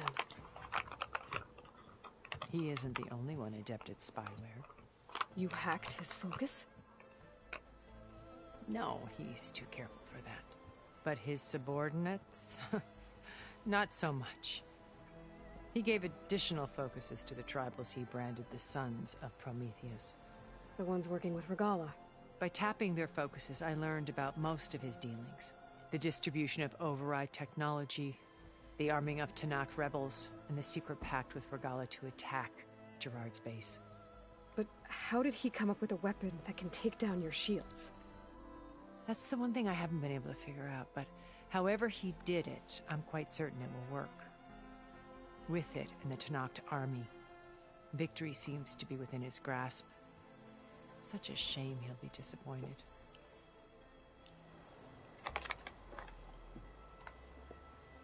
Regala's only interested in killing Hekarro and waging war on the Karja. What does she have to gain by attacking Zeniths? It's the price she must pay for her war. Without the ability to override machines, her little rebellion would have languished in the desert. So she trades with the Sons of Prometheus. Machines to help her overthrow Hekarro. In exchange for an assault on the base.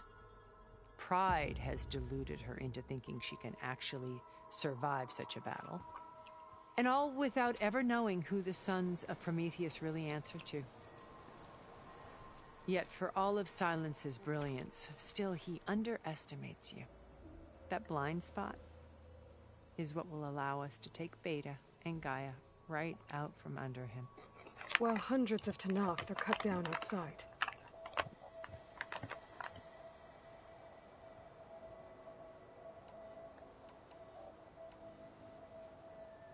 So you knew Elizabeth. What was she like? Liz was everything she was. I see in you. And more. Your ingenuity, your determination, your moral compass. You've managed to distill her greatest qualities and make them your own. I'm not asking about me. Tell me about Elizabeth. What was she really like? The honest answer is that I don't actually know. For all the time that I spent with her, she always kept a part of herself locked away. It was like that from the moment we met.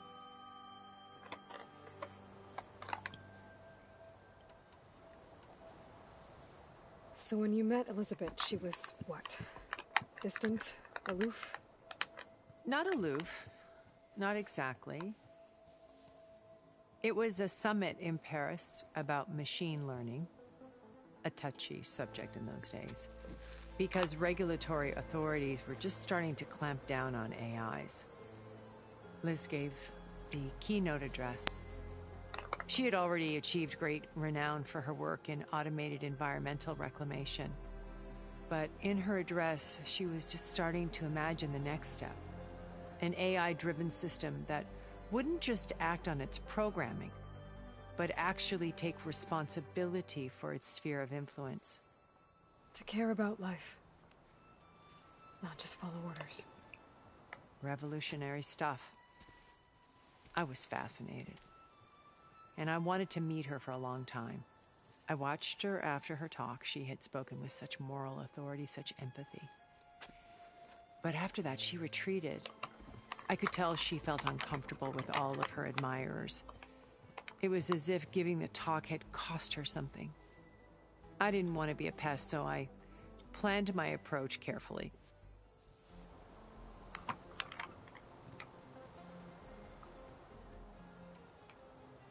So how did you finally approach Elizabeth after her talk? I picked the right moment. The morning of the next day, right as she came back to the conference, she had just had her coffee. She was fresh, rested. It was like she had braced herself for the onslaught of colleagues. I asked if I could walk with her, then put forth a question about her talk that I thought was intelligent. Her answer made me realize it wasn't, but she was very welcoming. Almost as if we were previously acquainted. It was only halfway through the conversation that I realized she knew exactly who I was. It was quite a shock to me. My business was trafficking in secrets, and I took great pains to protect my anonymity. So that was Liz, perpetually one step ahead. I came to view our meeting as a metaphor for our friendship. She always seemed to know me far better than I knew her. I guess I know the feeling.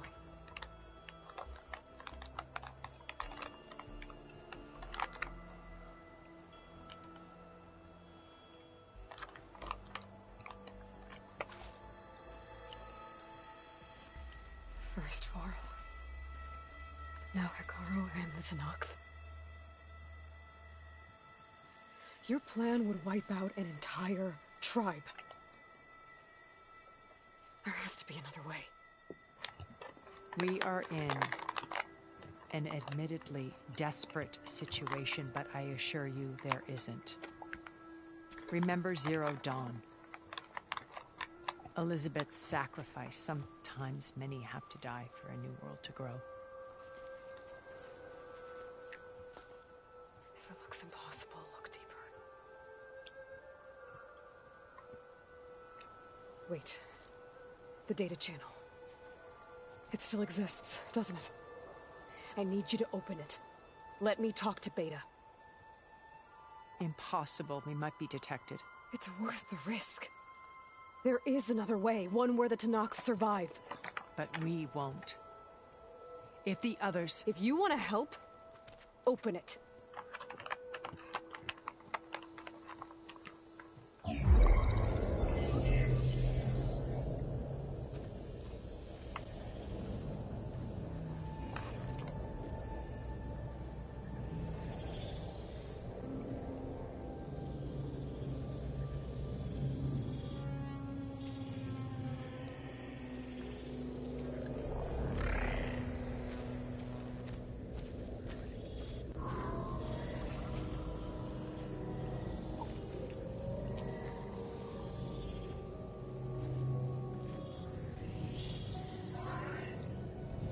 What are they doing to her?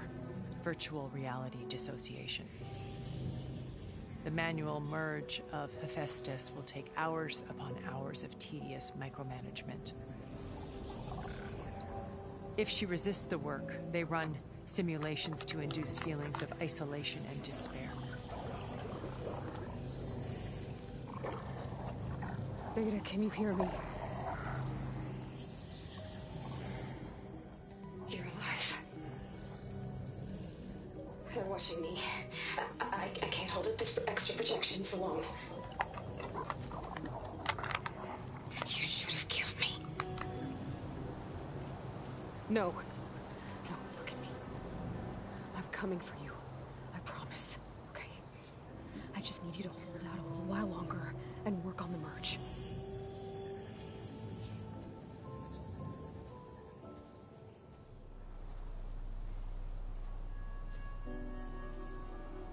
Then I think it can be done. I'll contact again when it's time. Can you hold on? As long as I know you're coming for me, I can endure anything.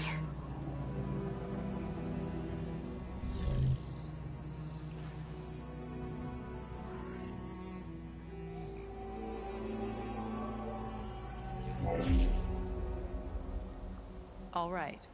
I did as you asked. Now I think you need to tell me what you're planning. I'm going to take Silent's army away. I don't need it. Only the weapon he made to penetrate your shields. And how do you propose to get it? Ask him nicely? With Regala and her rebels, he won't have a choice. We'll be his only option. Only option for what? What did you tell her? That is between me and my sister. Will be Silent's only option for crashing that base. I'll tell you the rest later. But first, there are a couple of things I have to do. Oh. And what are those? Lay my friend to rest. And then I'm going to use the override that Beta gave me at Gemini to put an end to Regala's rebellion. From the air. Wait. Since you insist on doing things your way, I know of something that will truly help you make a grand entrance with the Tenakth.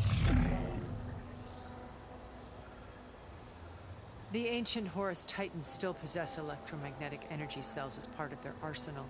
Drop one of those on Regala's army and they'll receive quite a surprise.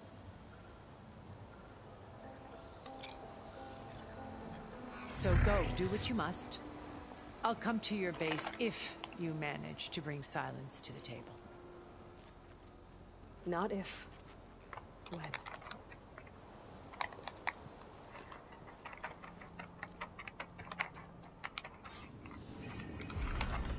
Erend, are you there? Aloy! Aloy, is that really you? Yeah, it's me. Where's everyone else? We're all... we're back at base. What happened? It might be easier to explain in person. I'll try to join you there when I can. Okay. We'll wait here for you. It's good to hear your voice, Aloy.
Just to let you know, I'm now patched into your focus network.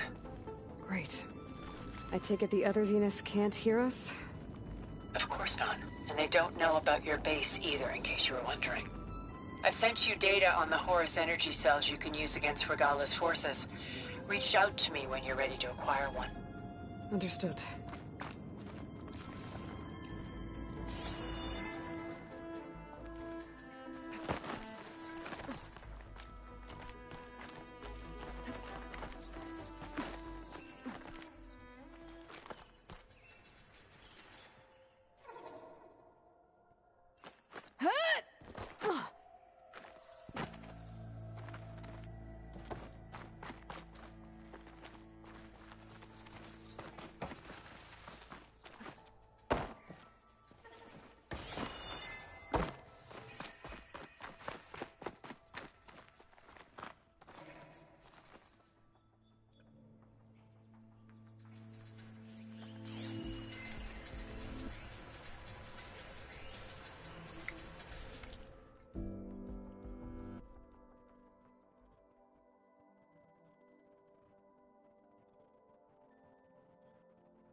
Room on me.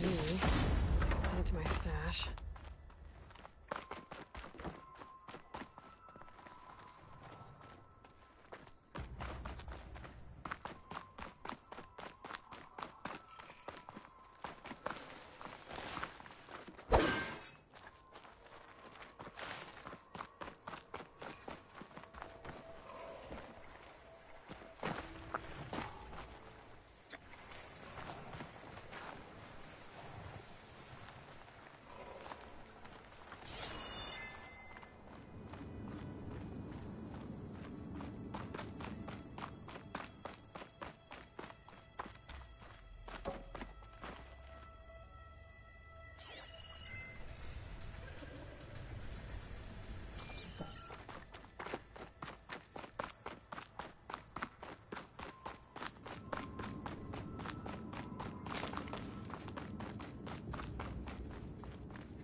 Setting it on fire won't help.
This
tastes as good as it looks.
Maybe I can trade this gunshot.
Better use something other than fire.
geared up for battle.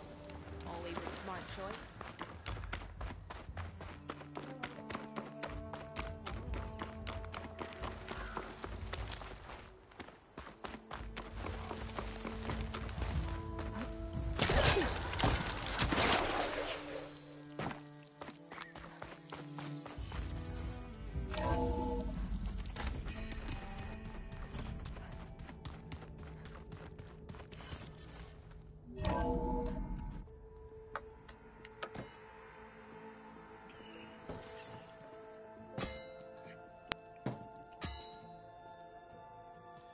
When you're wounded, you have to strike back.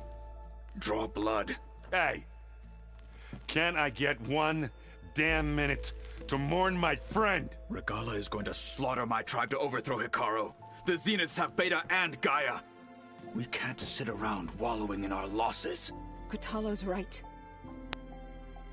We must fight. Oh, all right. So what are we gonna do, huh? Take on all of Regala's rebels? Not to mention the Zeniths. What can we even do? Throw ourselves at their base? Something like that.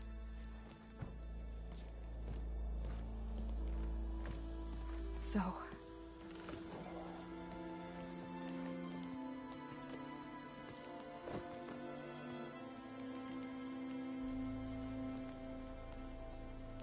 After we lost contact with you, we regrouped and went to Gemini. What happened? The recording we found on Varl's focus cut off when that Zenith, Eric... The Zeniths were tracking Hephaestus. When Gaia trapped it in Gemini, they knew where we were. After Varl tried to stop them. They took Beta and Gaia. I only survived because one of the Zeniths turned against the others to save me. One of them? Well... at least we didn't lose you too. So what do we do now? We're going to defeat the Zeniths. And get Beta and Gaia back. But first... we're going to stop Regala. How? Back in Gemini, Beta gave me... a gift. There's something I need to do first to make it work, but it could put an end to the bloodshed. Word is, Regala's readying her army for an all-out assault on the Grove. I need to be there. I know. Go. Stand with Hikaru. And keep an eye on the sky. Strike true as the 10. The rest of you, whatever preparations you need to make, upgrades, resupplies, get on it. It won't be long before we take the fight to the Zeniths. We'll be ready, Aloy. And when you're ready, meet me outside the east exit.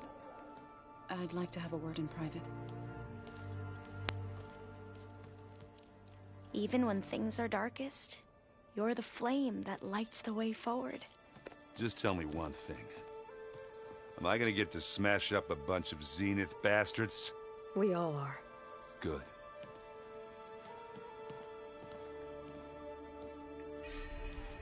Before I do anything else, I should check on Zoe. It sounded important.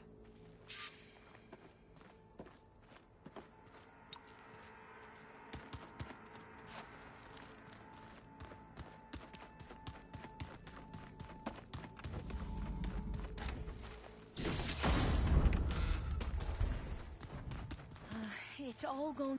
You look busy. My studies are a good distraction.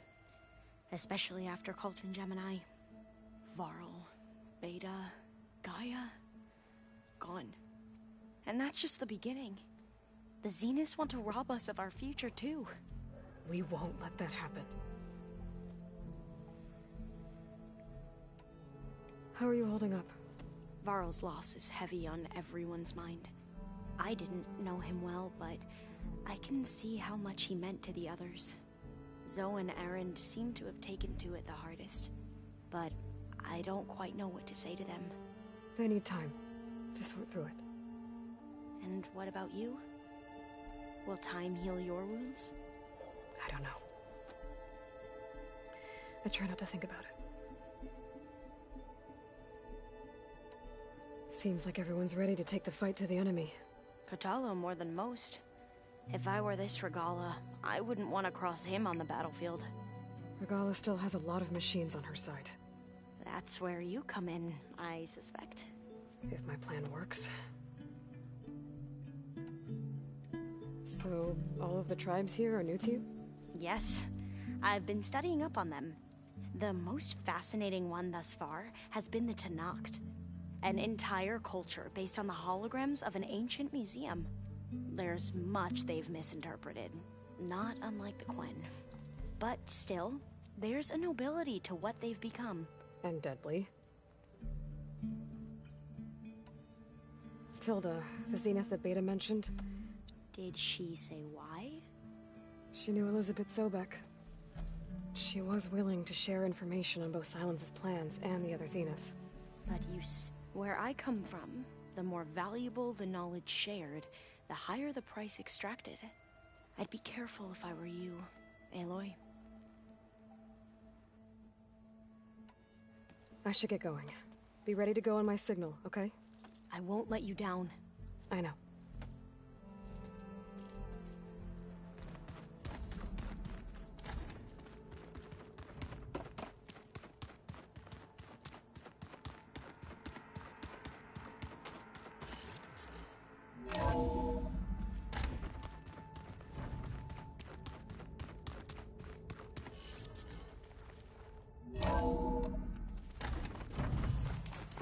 My fingers feel stiff in this cold.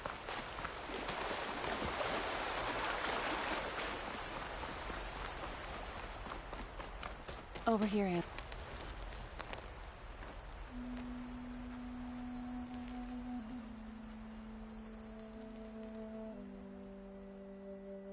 We would come out here to tend to the garden.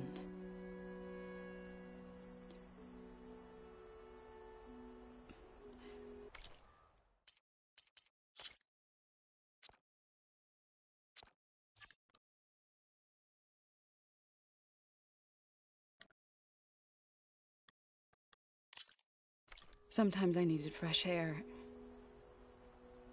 Other times we would simply sit and watch the sunrise. So when we returned from Gemini, it seemed fitting that he be laid to rest here. Now he can always look out at Plain Song and...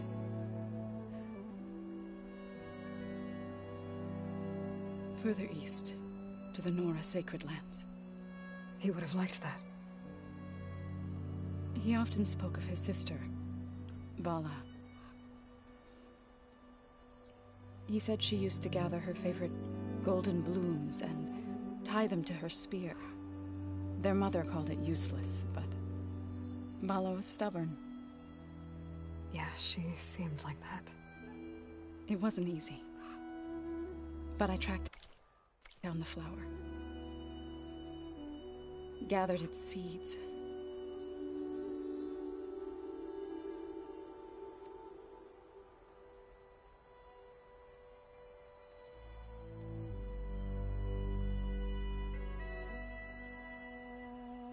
As verdant limbs wither,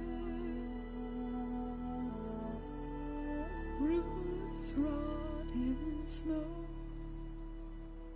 still the sea rises as certain as stone.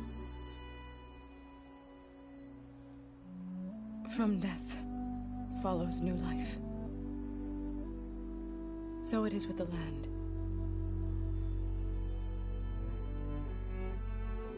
And so it is with us. I'm with child, Aloy. I was going to tell him when he got back from Gemini. Instead, one day, I'll bring our child here. We'll sit among the blooms and watch the sunrise. I never got to tell him. To thank him. For saving my life, sure, but also... for not giving up on me. We always knew.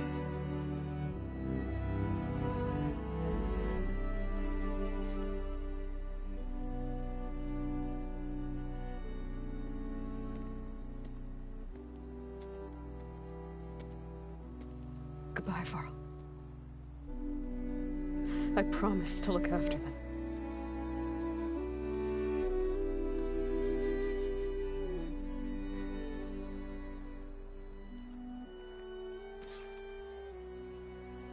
I'll try to visit again when I can.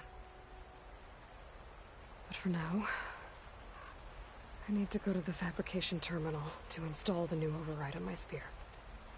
Then I'll use it on a sunwing and get ready for an entrance Regala will never forget.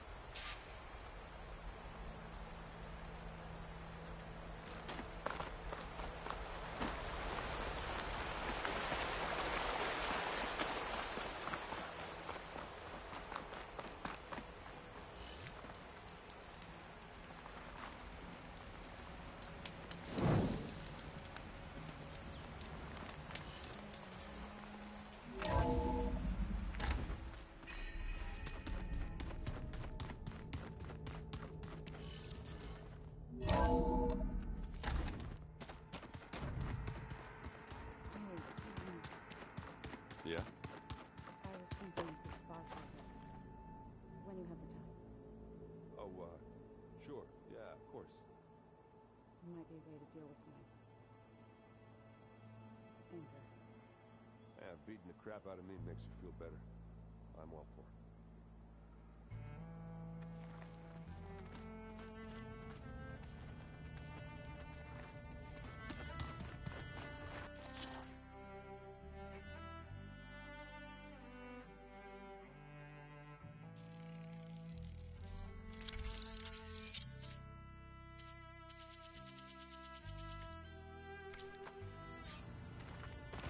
Override installed. Now to find a sunwing.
I think there are some roosting at the top of the mountain. I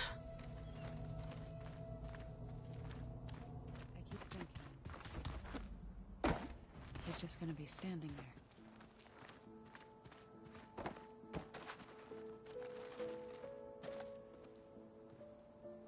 Think you can manage things here while I go help Akaro? Stopping Regala's war. It'll help us take the fight to the Zeniths? Yes. Then I'll make sure the rest of us are ready upon your return. Okay.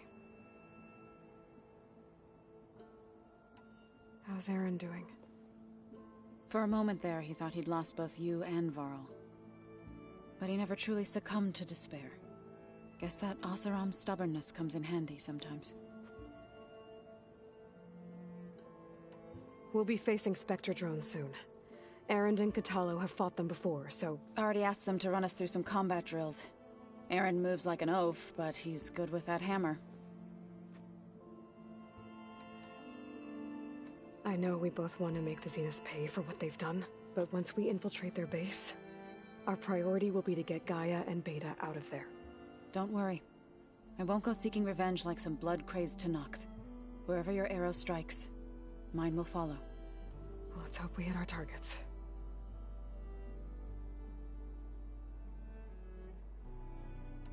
I need to get going. Whatever you plan on doing against Regala, you better return to us in one piece. I'll try.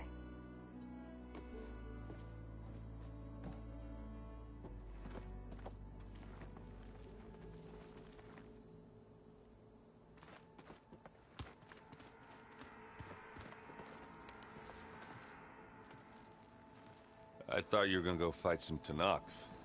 I wanted to check in with you first. Yeah, don't worry about me. I'm just, picking up the pieces like everyone else. I'll be there when you need me. I never doubted that. Oh. Good. I'm glad you're back. So am I. Do you think Zoe will be okay? I don't think anyone's ever okay after losing the one they love. I can't tell you she's handling it better than I ever did. That keeps the rest of us level-headed. I know you hate waiting, but you'll have to stay back here a little longer. Well, you go do what you gotta do, but are you okay? It's not just Varl we lost. Beta's gone. I almost lost it when I realized my sister had been taken by Dervahl back in the Sundom. I'm getting her back. That's all that matters. Understood. You should know. Sylens is involved with the Sons of Prometheus. He's the one who gave them the override tech to begin with. Why doesn't that surprise me? That's probably all part of some master plan, huh? At least we know we're good at wrecking those. Damn straight.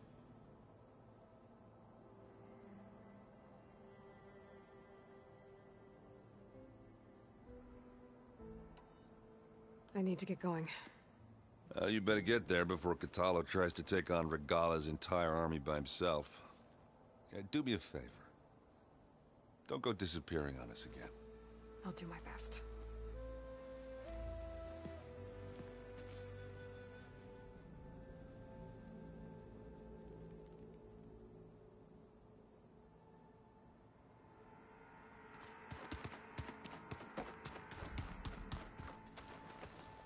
Didn't think you'd be back so soon. Tilda's the one who rescued me. Same one that spoke to Beta when none of the others would. Did she say why she saved you? She knew Elizabeth Sobek. Seems to think helping me is honoring her in some way. She was willing to share information on both Sylens' plans and the other Zeniths. But you still don't trust her. Where I come from, the more valuable the knowledge shared, the higher the price extracted. I'd be careful. I gotta go. Don't stay cooped up in here for too long. I'll try.